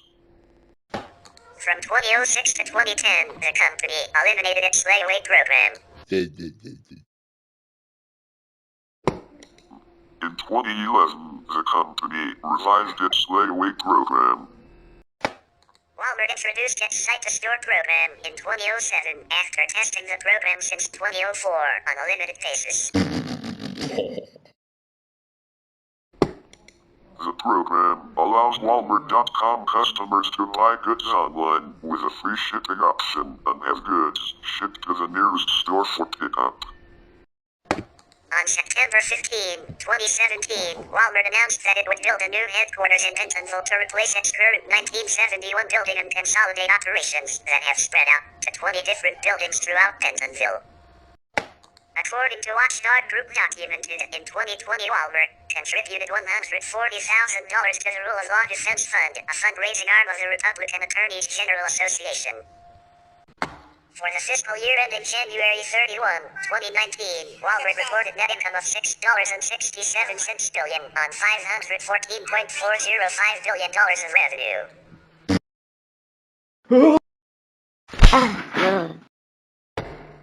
The company's international operations accounted for $120.824 billion, or 23.7%. Of its $510.329 billion of sales.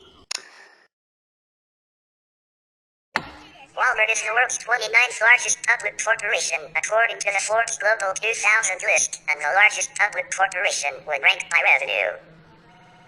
Walmart is governed by a 12-member board of directors, elected annually by shareholders.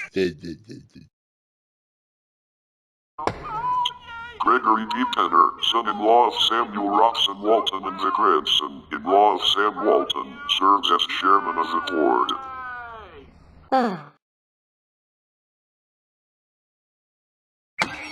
Doug McMillan serves as president and chief executive officer.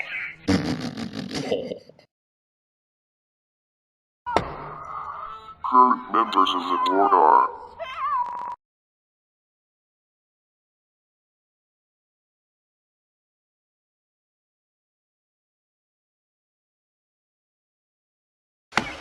Notable former members of the board include Hillary Clinton, 1985 to 1992, and Tom Coughlin, 2003 to 2004, the latter having served as vice chairman.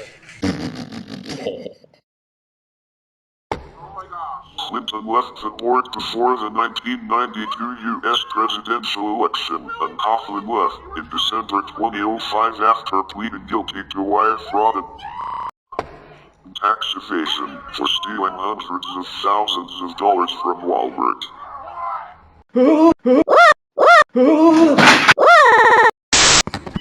After Sam Walton's death in 1992, Don Sutterquist, chief operating officer and senior vice chairman, became known as the keeper of the culture.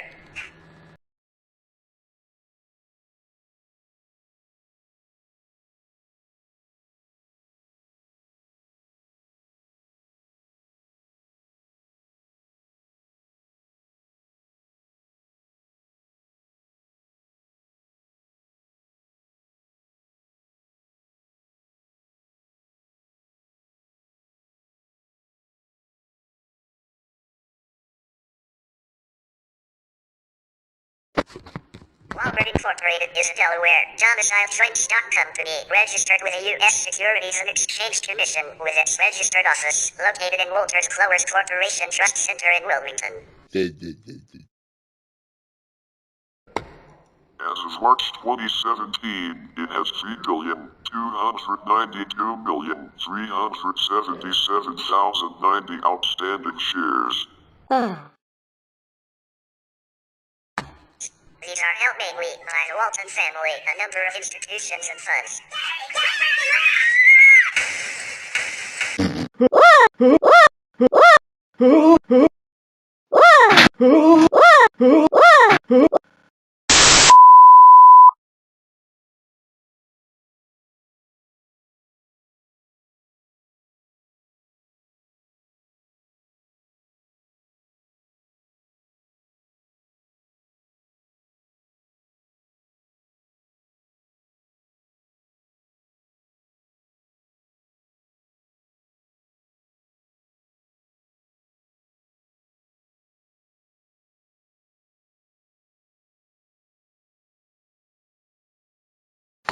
In North America, Walmart's primary competitors include grocery stores and department stores like Aldi, Lidl, Kmart, Kroger, Ingles, Publix, Target, Harris Teeter, Meyer, and Winn-Dixie in the United States.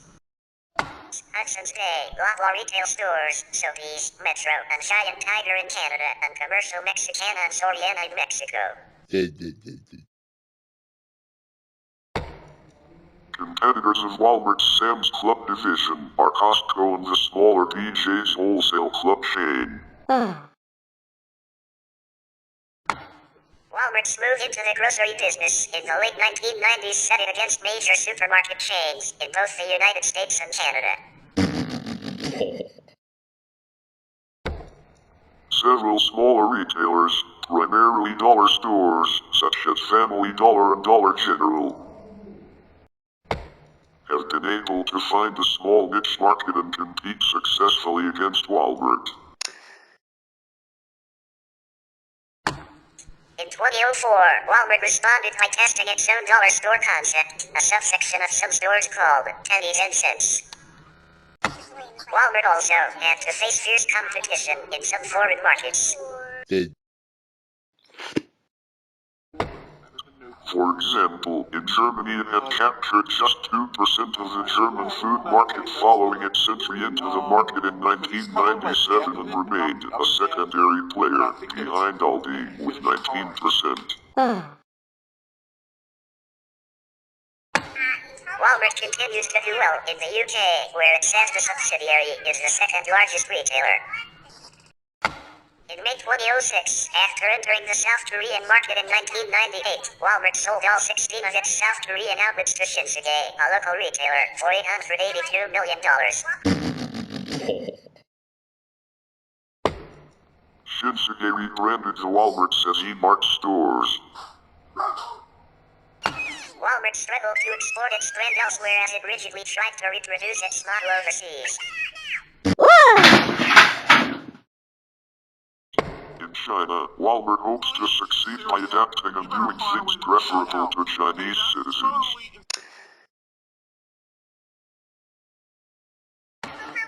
For example, it found that Chinese consumers preferred to select their own fish and seafood. Stores began displaying the meat uncovered and installed fish tanks, leading to higher sales.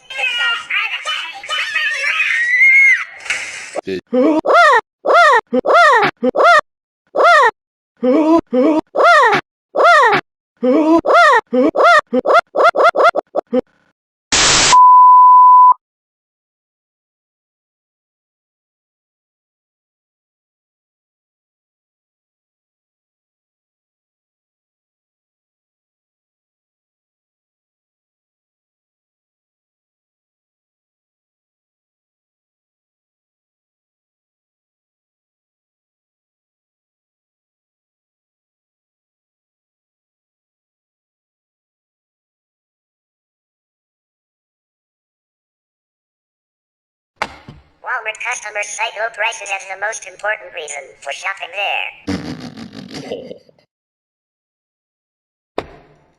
The average U.S. Walmart customer's income is below the national average.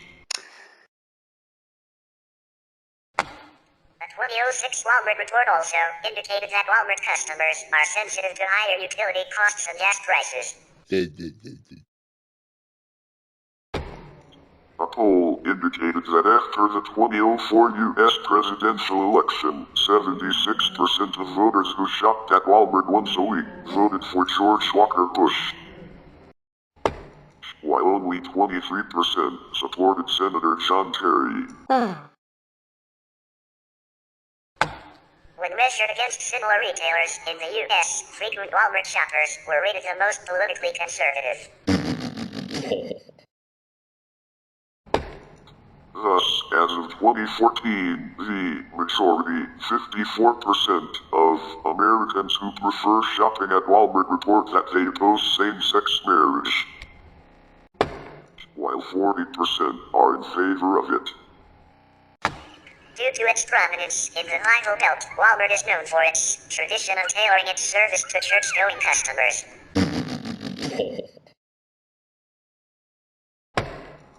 Walmart only carries clean versions of hip-hop audio CDs and in cooperation with a Tennessee plan, places plastic sheets over suggestive women's periodicals and banned mags such as Maxim magazine. In addition, Walmart also caters to its Christian customer base by selling Christian books and media, such as Veggie Tales videos and The Purpose-Driven Life, which earns the company over $1 billion annually. In 2006, Walmart took steps to expand its U.S. customer base, announcing a modification in its U.S. stores from a one-size-fits-all merchandising strategy to one designed to reflect each of 6 demographic groups: African Americans, the affluent, empty nesters, Hispanics, suburbanites, and rural residents. Around 6 months later, it unveiled a new slogan, saving people money so they can live better lives. This reflects the 3 main groups into which Walmart categorizes its 200 million customers: brand aspirationals, people with low incomes who are obsessed with big-name brands, price-sensitive affluents, wealthier shoppers who love deals, and value-price shoppers, people who like low prices and cannot afford much more. Walmart has also made steps to appeal to more liberal customers, for example, by rejecting the American Family Association's recommendations and carrying the DVD Brokeback Mountain, a love story between 2 gay cowboys in Wyoming.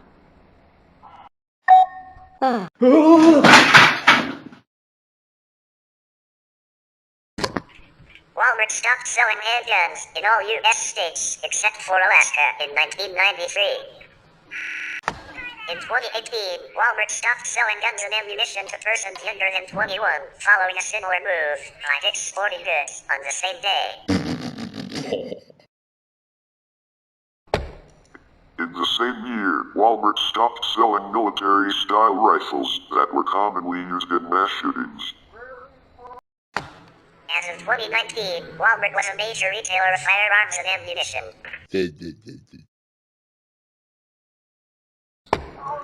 In 2019, after 23 people were killed in a mass shooting at a Walmart store in El Paso, Texas, Walmart announced that it would stop selling all handgun ammunition and certain short-barreled rifle ammunition. The company also announced that it would stop selling handguns in Alaska, the only state where the company still sold handguns. The move was expected to reduce Walmart's U.S. market share in ammunition from around 20% to around 6 to 9%. Walmart also stated that it was respectfully requesting that customers not openly carry weapons in Walmart stores except for authorized law enforcement officers. Following the fatal police shooting of Walter Wallace Jr. in October 2020, Walmart temporarily removed gun and ammunition displays in thousands of stores across the U.S. from sales floors, grounding their reason in concerns of civil unrest. Company spokesman Corey Lundberg said in a statement that, "We have seen some isolated civil unrest, and as we have done on several occasions over the last few years, we have moved our firearms and ammunition off the sales floor as a precaution for the safety of our associates and customers." Firearms and ammunition will still be available for purchase on request, but the duration of the removal of both from the sales floor remains undetermined.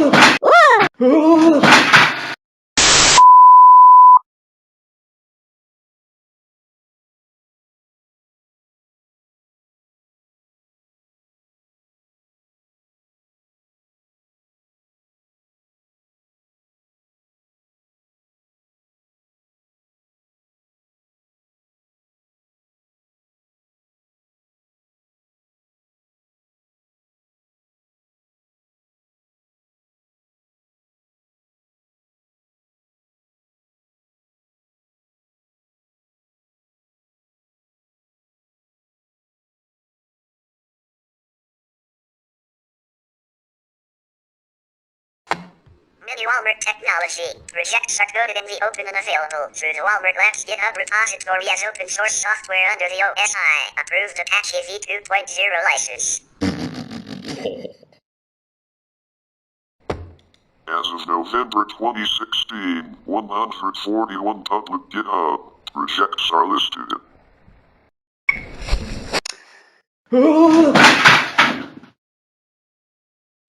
During the migration of the Walmart.com retail platform to Facebook React and Node.js, the Electrode project was created to power the e-commerce platform, which serves 80 million visitors per month and 15 million items. The Electrode provides various developer enhancements and tools for the developer, including Node.js configuration and feature management. Alex Gregorian of Walmart Labs released a statement on Medium.com on October 3, 2016, explaining the details of the applications and the scale that they operate at Walmart. As the largest retailer in the U.S., Walmart collects and analyzes a large amount of consumer data. The big data sets are mined for use in predictive analytics, which allow the company to optimize operations by predicting customers' habits.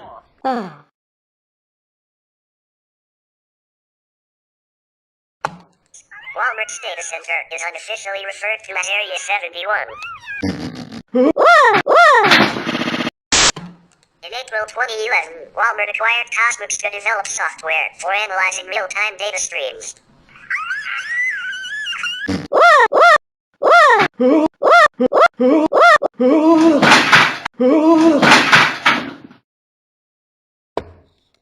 August 2012, Walmart announced its Polaris search engine. The amount of data gathered by Walmart has raised privacy concerns.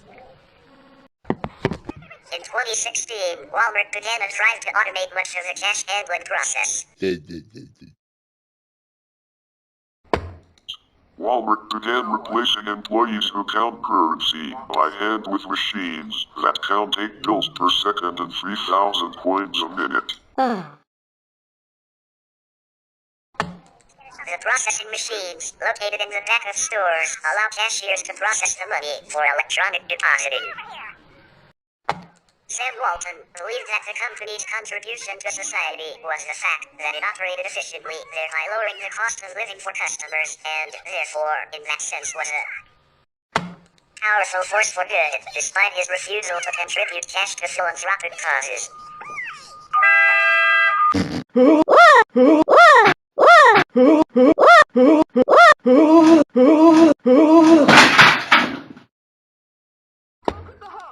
Having begun to feel that his wealth attracted people who wanted nothing more than a handout, he explained that while he believed his family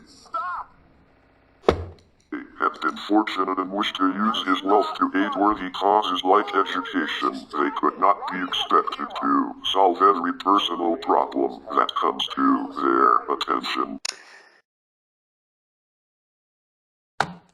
He explained later in his autobiography, "We feel very strongly that Walmart really is not and should not be in the charity business," stating any debit has to be passed along to somebody, either shareholders or our customers.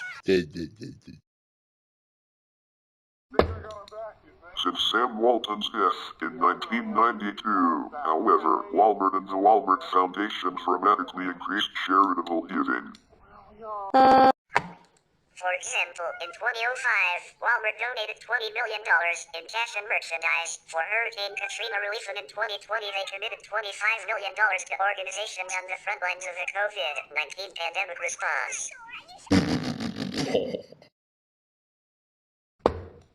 Today, Walmart's charitable donations approach $1 billion each year. As of January 2021, healthcare workers could get vaccines through Walmart in New Mexico and Arkansas.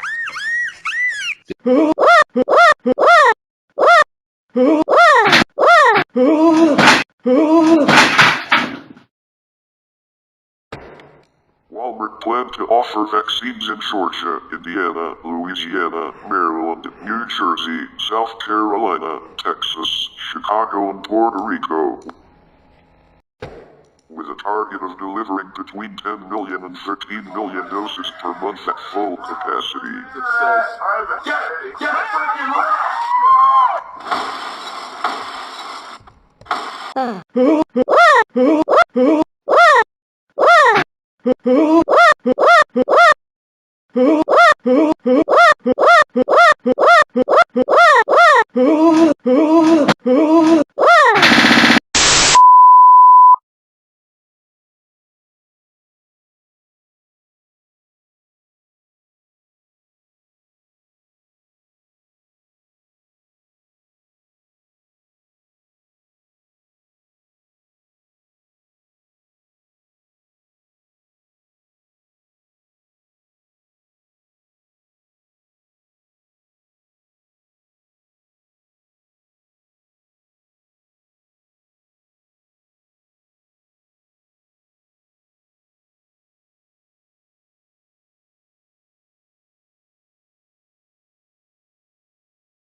In May 2021, Walmart said that starting from May 18, all its fully vaccinated employees can stop wearing masks at work following the guidance from the U.S. Centers for Disease Control and Prevention. Kenneth Stone, professor of economics at Iowa State University, in a paper published in Farm Foundation in 1997, found that some small towns can lose almost half of their retail trade within 10 years of a Walmart store opening. He compared the changes to previous competitors' small-town shops, as faced in the past from the development of the railroads and the Sears Roebuck catalog to shopping malls. He concludes that small towns are more affected by discount mass merchandiser stores than larger towns, and that shop owners who adapt to the ever-changing retail market can coexist and even thrive in this type of environment. One study found Walmart's entry into a new market has a profound impact on its competition.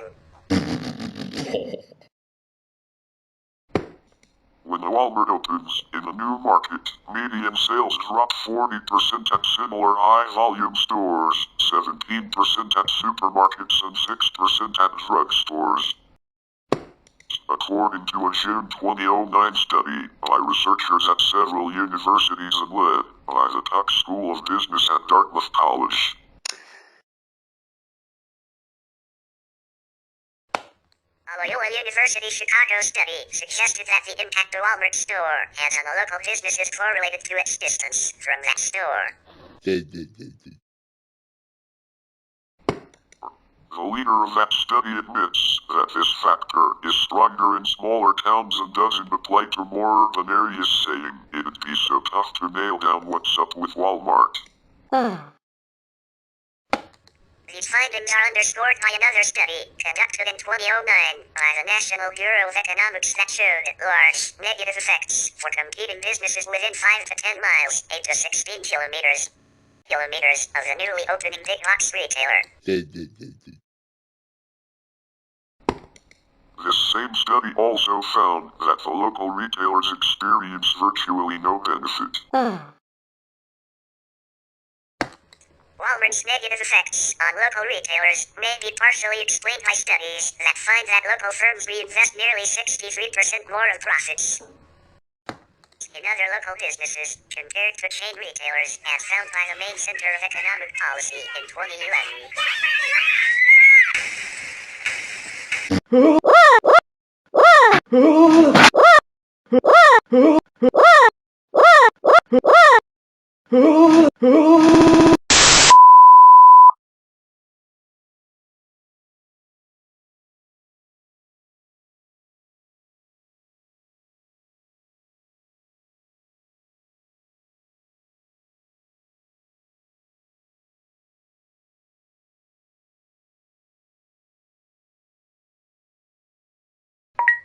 David Merriman, Joseph Persky, Julie Davis, and Ron Heyman did a study in Economic Development Quarterly outlining the impacts of Walmart in Chicago. The study draws from 3 annual surveys of enterprises within a 4-mile radius of a new Chicago Walmart, and it shows that the probability of going out of business was significantly higher for establishments close to that store. The study illustrated how approximately 300 shops were lost due to the opening of the store, which is about equivalent to Walmart's employment in the area. The overall findings of this study reinforce the contention that large city Walmarts, like those in small towns, absorb retail sales from nearby stores without significantly expanding the market, as this is one of the first studies of Walmart's economic impacts on local economies. Here's the audio from workers speak during Occupy Wall Street. I'm here with Sister Sandy, who came down from Washington, D.C. to talk about one of our most unfavorite corporations, Walmart. Tell us about your involvement and concerns and what we should know about our Walmart. I'm here to occupy Wall Street to let everybody know what's going on at Walmart, how they treat their associates. They are not paying for their health care. They're very disrespected. So what we did was we started an organization for the associates of Walmart called Our Walmart, Organization United for Respect at Walmart, to help them get the basic respect that they deserve on the job for working for a corporation who gives no thanks. We have a website, forrespect.org. I came out to occupy Wall Street and do a teach-in and educate people where they can reach out to corporate Walmart and let them know how the general public feels, because they do not believe that the public is interested in this. They do not believe that their current associates are interested in this. And I'm here to let them know that this is a national movement, that we have thousands of members, current and former associates, who want to make a change at Walmart. What is your particular relationship to Walmart? I am a former grocery department manager in the Laurel, Maryland store in 1985. Well, some of my personal experiences is Michael Moore did a piece where he talked about how Walmart had a dead peasant policy, which was the life insurance policy that they put out on you in addition to the one that you signed when you started at Walmart. He had a case where it was 2 associates walking to work. A lady ran a red light and hit both of them in the intersection while they were trying to cross to get to Walmart. One of them died instantly. The other one was in a coma for 9 months. And then Walmart would not let her come back. They forced her to resign. They didn't want to bring her back. She had been a longtime associate of 7 years. They wanted to bring her back on a part-time status, cut her pay and cut her benefits, whereas she had $90,000 in medical bills that she couldn't afford to pay. Walmart didn't want to help her. And in terms of the life insurance policy, they told her that they were not going to pay for her insurance as well as pay for the lady that passed. So they made her make a decision. Who do you think the money should go to? Do you think you should get it, or should we give it to the family of the dead associate? Also, I've experienced associates that just want to go to the bathroom, and they're being told you cannot move until your replacement comes in. Sometimes that's 4 or 5 hours, when all they have to do is simply turn off their light, go to the bathroom, and come back. Walmart does not allow them the personal dignities that everybody deserves. Sandy, what do you say to consumers who say these are hard economic times?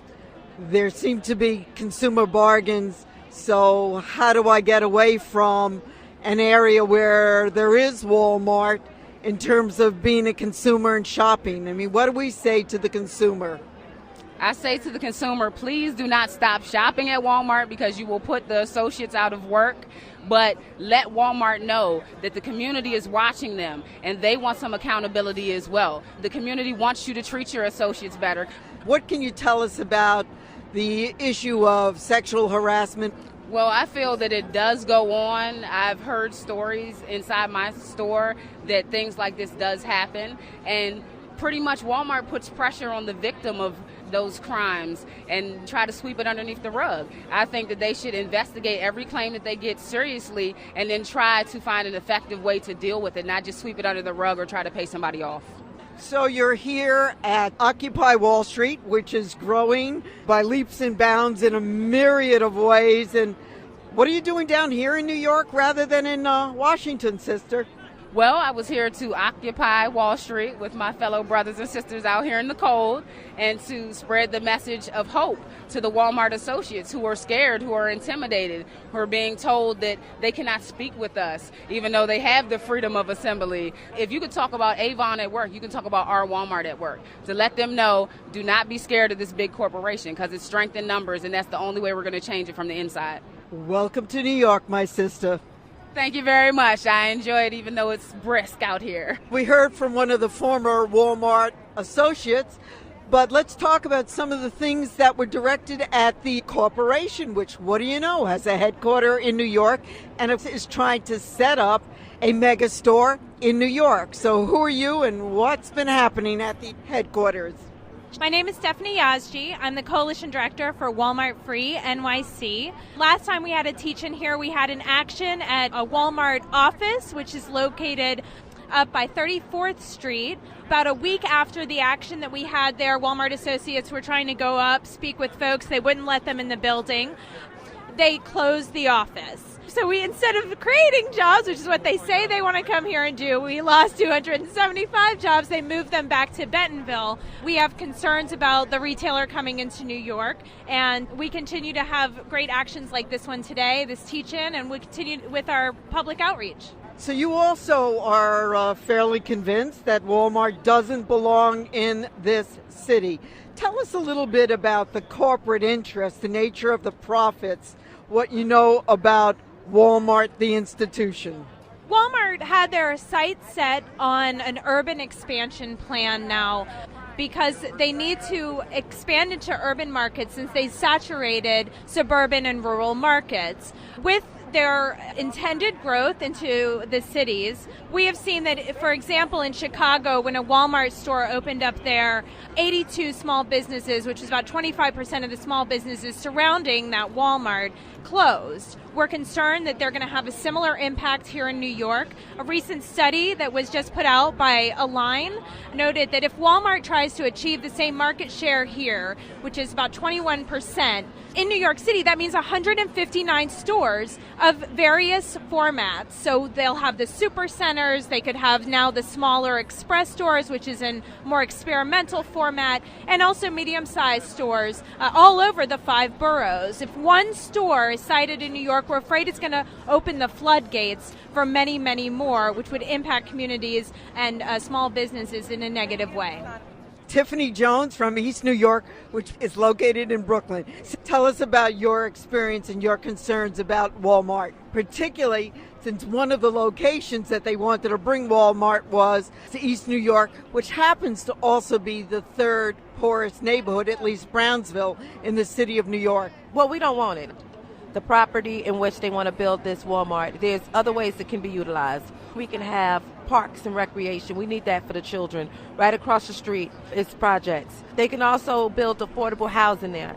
I understand that people need jobs and jobs is important, but the developer related that owns the company should work with the community to find out what type of jobs. In East New York, I know we're the 3rd poorest, but at the same time, in our neighborhoods, there is solidarity. We do care about our communities. We want to keep the fabric of our communities intact. A lot of people think that in black minority communities, you know, we don't have that sense of pride, and we do, even though we're not in a wealthy community. So this developer related that do own the property, you just want to bring in this Walmart. You don't feel the responsibility or the decency or the courtesy to address this community about this project, what your intent is, and how it's going. You are bringing somebody in my house, and you do not have the decency and the respect to let me know. So that tells me a lot of what you think about my community. That's why you will allow a business like Walmart to come in that do not give quality jobs. How can a man work a job for 5 years with the same salary he came in on? And so many people is quick to defend to say in this economy people need jobs. They don't need jobs that rape them. You know, people are actually trying to send their kids to college, pay a mortgage on these jobs. So if I'm going to work, give me my fair share. That's why we all here, right? We make New York City work. We are the 99%. We are your doorman, your taxi cab drivers, you know, your pharmacists that make communities and cities work. And Walmart is the 1%. Tiffany, how did you find your way also to the Occupy Wall Street encampment, and What does it have to do with your struggle around Walmart? We found our way. We just did a teach-in because we want the world to know about the Walton family. Sam Walton's daughter, an heiress. She is the 10th richest woman in America. And the way you get that is to keep money in your pocket and out of others. And that's why we are here. We feel disrespected. Let me tell you something. People wouldn't have a problem with Walmart if they came into neighborhoods with courtesy. Nobody has a problem with you making $1, but we want to make $1 too. They didn't want to hear what we had to say. These developers have property all over New York City in minority neighborhoods too, and you did not have the common courtesy to come down here and see what we had to say. This is where we feel disrespected. When you look, it's the same damn thing with our mayor. You are not listening. That's why we have to do this. And we're going to continue to do it as long as you continue to turn a deaf ear. Well, Sister Tiffany Jones, thank you for being as feisty and on the mark, on the move with Occupy Wall Street and I guess Occupy Walmart for the 99%. With over 2.3 million employees worldwide, Walmart has faced a torrent of lawsuits and issues with regards to its workforce. These issues involve low wages, poor working conditions, inadequate health care, and issues involving the company's strong anti-union policies. In November 2013, the National Labor Relations Board, NLRB, announced that it had found that in 13 U.S. states, Walmart had pressured employees not to engage in strikes on Black Friday, and had legally disciplined workers who had engaged in strikes.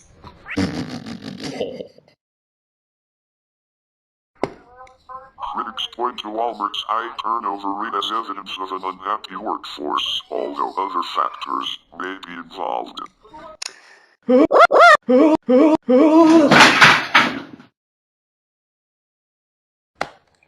Approximately 70% of its employees leave within the first year.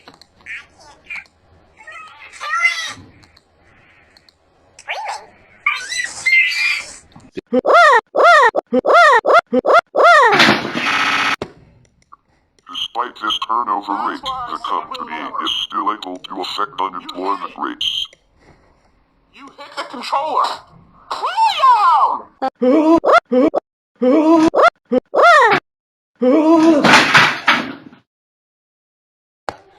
This was found in a study by Oklahoma State University, which states Walmart is found to have substantially lowered the relative unemployment rates of blacks in those counties where it is present, but to have had only a limited impact on relative incomes after the influences of other socio-economic variables were taken into account. Walmart is the largest private employer in the United States, employing almost 5 times as many people as IBM, the second largest employer.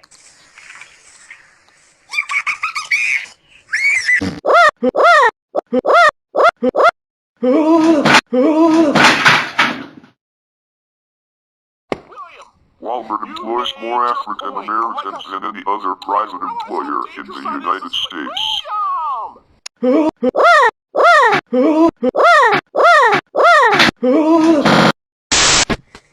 Walmart rebranded their associate education benefits to Live Better U in March 2019. Live Better U supports associate education at every level and includes $1 a day college program, cost-free high school education, and discounts on higher education programs through partnership with Guild Education. Never did get rid of that thing. William, watch out for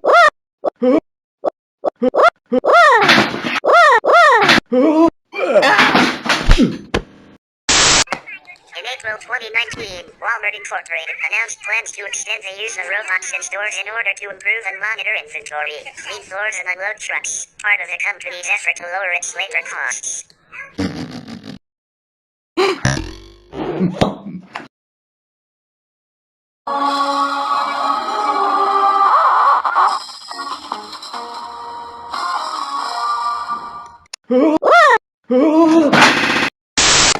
In June 2019, Walmart Incorporated announced the expansion of education benefits to recruit high school students.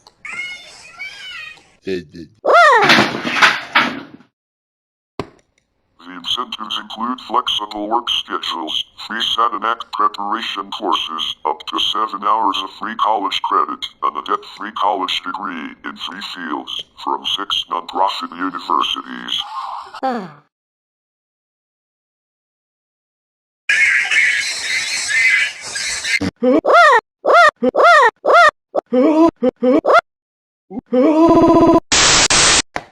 In 2007, a gender discrimination lawsuit, Dukes v. Walmart Stores, Incorporated, was filed against Walmart, alleging that female employees were discriminated against in matters regarding pay and promotions.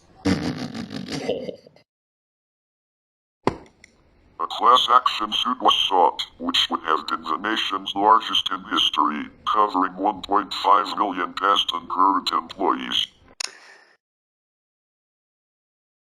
On June 20, 2011, the United States Supreme Court ruled in Walmart's favor, stating that the plaintiffs did not have enough in common to constitute a class. The court ruled unanimously that because of the variability of the plaintiff's circumstances, the class action could not proceed as presented, and furthermore, in a 5-4 decision, that it could not proceed as any kind of class action suit. Several plaintiffs, including the lead plaintiff, Betty Dukes, expressed their intent to file individual discrimination lawsuits separately.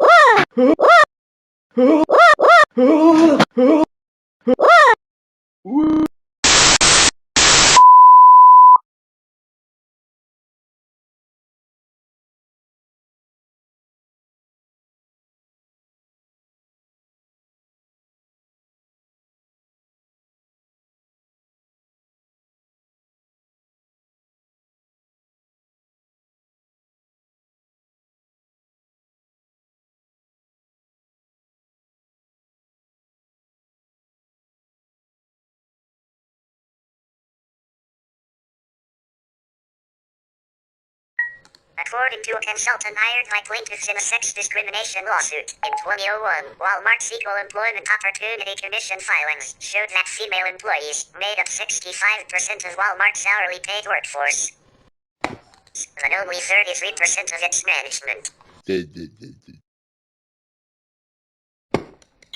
Just 35% of its store managers were women, compared to 57% at similar retailers.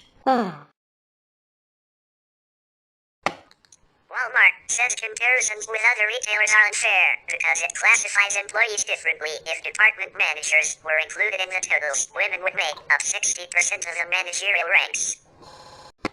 In the Human Rights Campaign's HRC 2002 Corporate Equality Index, a measure of how companies treat LGBT employees and customers, gave Walmart Stores Incorporated a score of 14%. By 2017, however, HRC's 2017 Corporate Equality Index gave Walmart Stores Incorporated a score of 100%. In 2003, Walmart added sexual orientation to their anti-discrimination policy. In 2005, Walmart's definition of family began including same-sex partners. In 2006, Walmart announced that diversity efforts include new groups of minority, female and gay employees that meet at Walmart headquarters in Bentonville to advise the company on marketing and internal promotion. Whoa! There are 7 business resource groups: women, African Americans, Hispanics, Asians, Native Americans, gays and lesbians, and a disabled group. From 2006 to 2008, Walmart was a member of the National Gay and Lesbian Chamber of Commerce. In 2011, Walmart added gender identity to their anti-discrimination policy.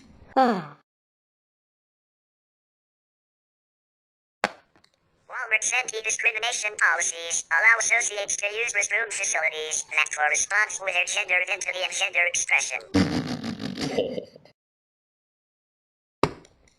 In 2013, Walmart began offering health insurance benefits to domestic partners. In 2015, Ted McMillan, CEO of Walmart, issued a statement opposing House Bill 1228 and asked Governor Asa Hutchinson to veto the bill.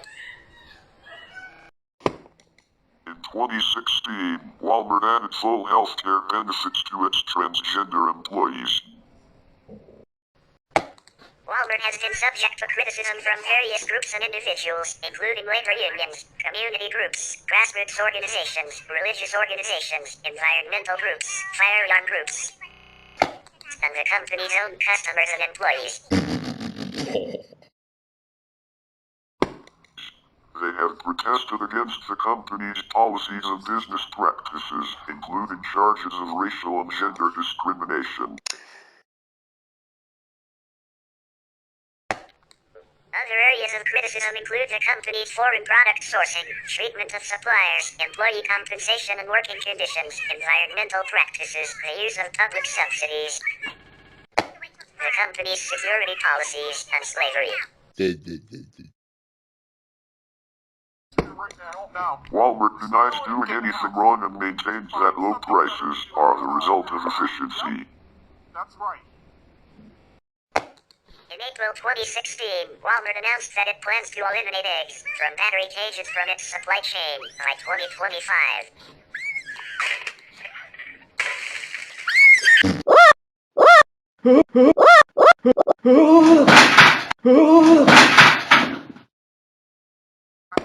The decision was particularly important because of Walmart's large market share and influence on the rest of the industry.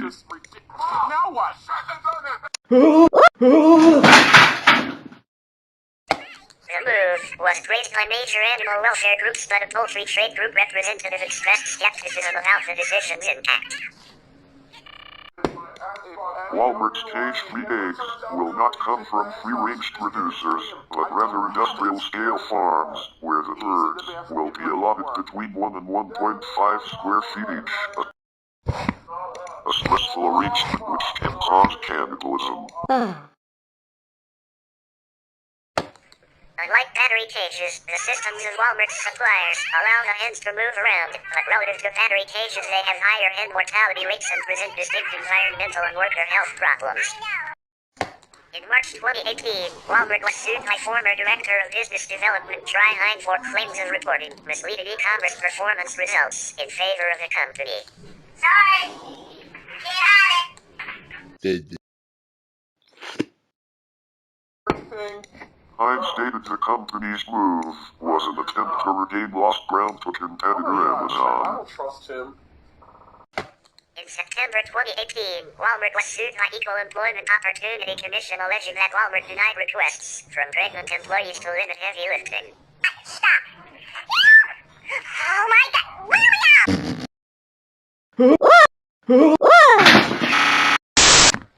In May 2019, the Center for Inquiry filed a lawsuit in the District of Columbia alleging consumer fraud and the endangering of its customers' health due to Walmart's practice of selling homeopathic products alongside real medicine in the same sections in its stores under the same signs, according to Nicholas Little, CFI''S Vice President and General Counsel. Freaking idiot, you. I can't freaking believe you. What the heck is your problem?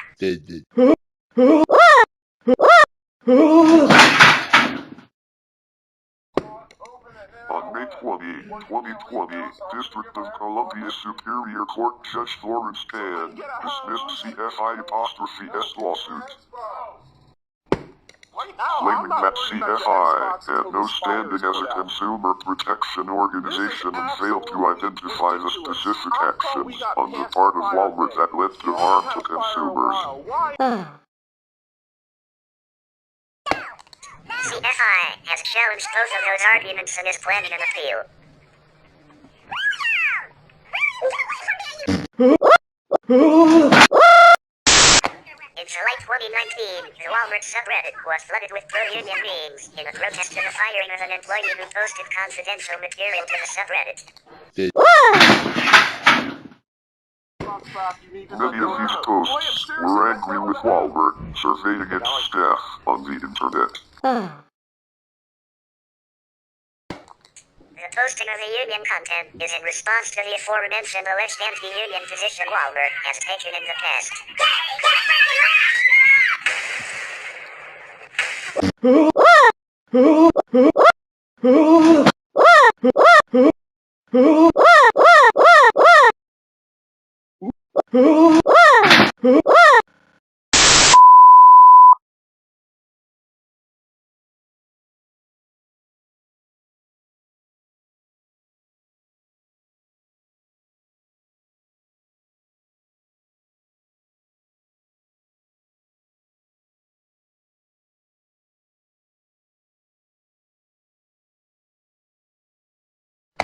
In November 2021, a federal jury found that Walmart, along with Walgreens and CVS, had substantially contributed to the opioid crisis.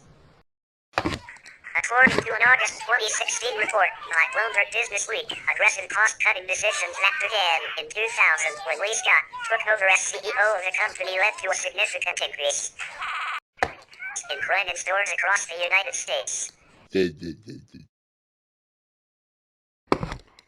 These included the removal of the store's fake greeters, who are in part seen as a theft deterrent at exits, the replacement of many cashiers with self-checkout stations, and the addition of stores at a rate that exceeded the hiring of new employees, which led to a 19% increase in space per employee from a decade previous. While these decisions succeeded in increasing profits 23% in the decade that followed, they also led to an increase in both theft and violent crime. In 2015, under CEO Doug McMillon, Walmart began a company-wide campaign to reduce crime that included spot-checking receipts at exits, stationing employees at self-checkout areas, eye-level security cameras in high-theft areas, use of data analytics to detect credit fraud, hiring off-duty police and private security officers, and reducing calls to police with a program by which first-time offenders caught stealing merchandise below a certain value can avoid arrest if they agree to go through a theft prevention program. Law enforcement agencies across the United States have noted a burden on resources created by a disproportionate number of calls from Walmart. Experts have criticized the retailer for shifting its security burden onto the taxpayers. What is that? Oh my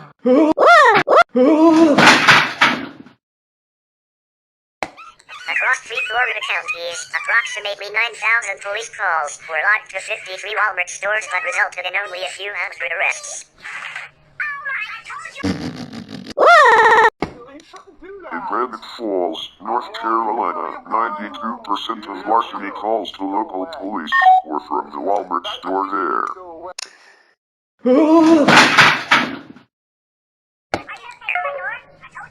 The trend is similar in rural, suburban, and urban areas. Police are called to Walmart stores 3 to 4 times as much as similar retailers such as Target.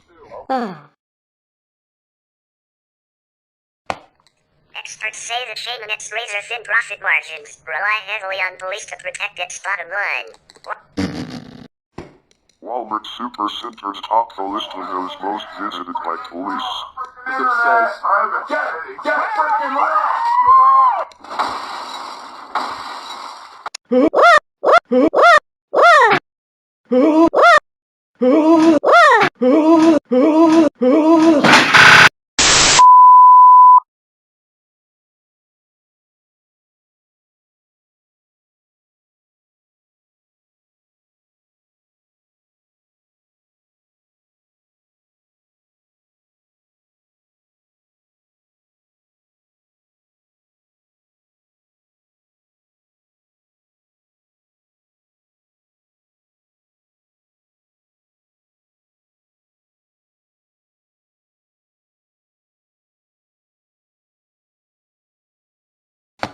The police captain in Port Richey, Florida, said that Target stores more often have uniform security as well as more visible staff in any case.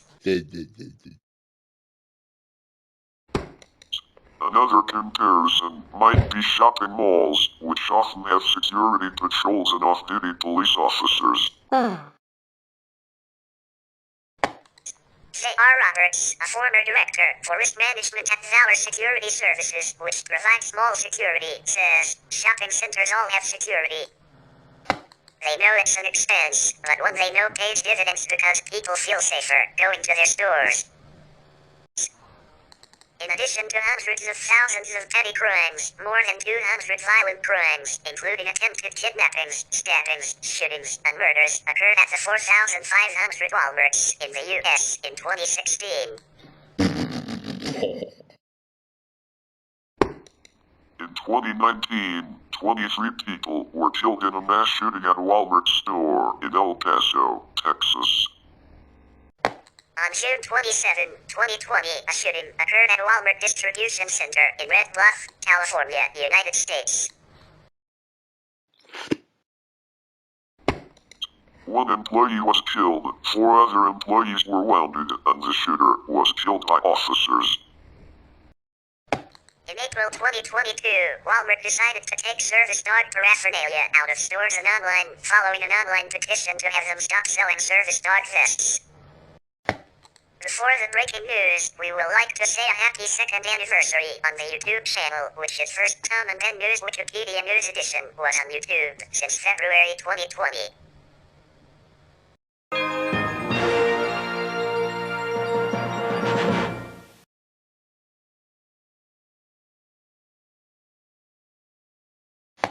And then breaking news. Russia invaded Ukraine on 24 February 2022, marking a steep escalation of the Russo-Ukrainian War, which began in 2014 following the Ukrainian Revolution of Dignity, Maidan. The invasion has caused Europe's largest refugee crisis since World War II, with more than 5.1 million Ukrainians leaving the country and a quarter of the population displaced. At the start of the war, in 2014, Russia annexed Crimea and Russian-backed separatists seized part of the southeastern Donbas region of Ukraine, sparking a regional war there. In 2021, Russia began a large military buildup along its border with Ukraine, amassing up to 190,000 troops along with their equipment. In a broadcast shortly before the invasion, Russian President Vladimir Putin espoused irredentist views, questioned Ukraine's right to statehood, and falsely accused Ukraine of being governed by neo-Nazis who persecute the ethnic Russian minority. Putin also said the North Atlantic Treaty Organization, NATO, constitutes a threat to Russia's national security by expanding eastward since the early 2000s, which NATO disputed.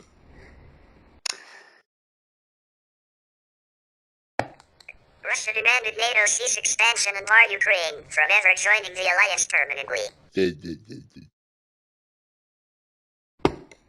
The United States and others accused Russia of planning to attack or invade Ukraine, which Russian officials repeatedly denied as late as 23 February 2022. On 21 February 2022, Russia recognized the Donetsk People's Republic and the Luhansk People's Republic, two self-proclaimed states in Donbas, controlled by pro-Russian separatists. The following day, the Federation Council of Russia authorized the use of military force abroad, and Russian troops overtly entered both territories.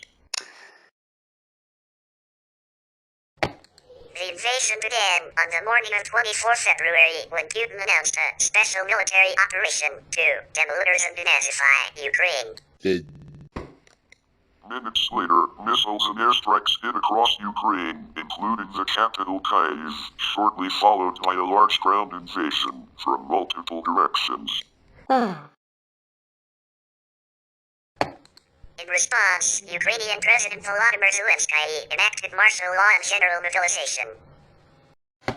Multi-pronged offensives were launched from Russia, Belarus, and the two occupied territories of Ukraine, Crimea and Donbas.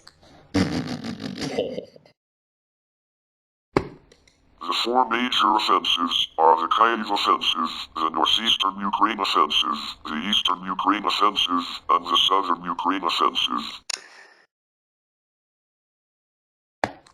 Russian aircraft and missiles also struck western part of Ukraine.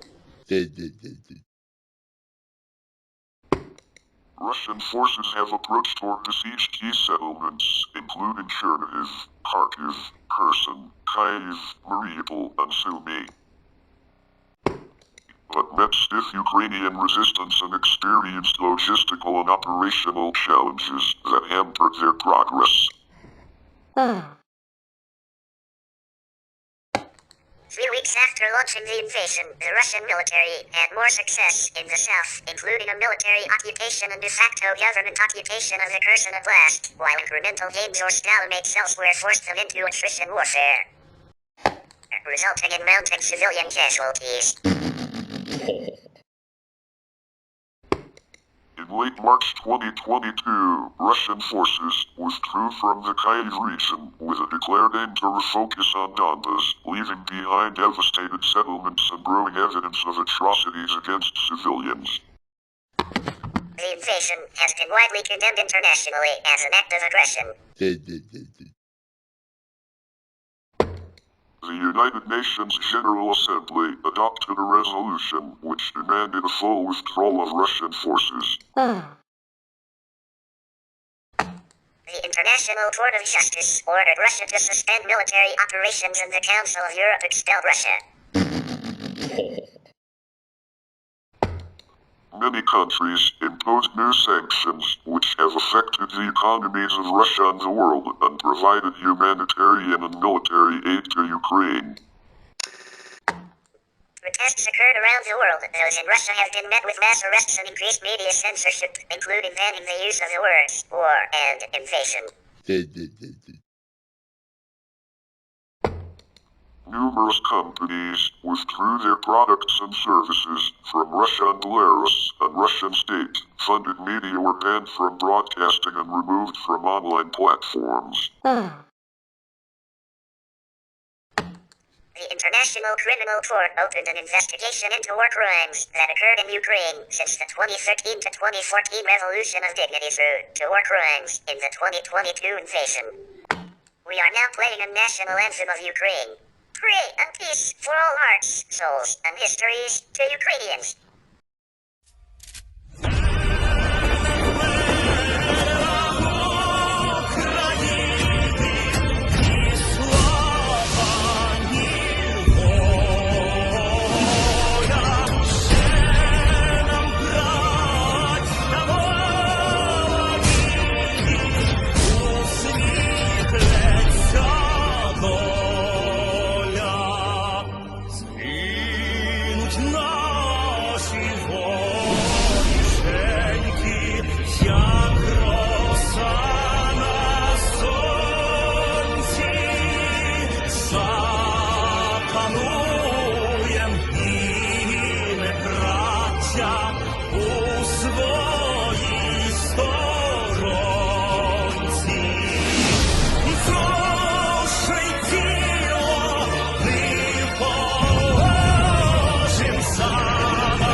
That's all for it today. Thank you for watching. Subscribe this channel for more upcoming episodes, and see you in episode 3.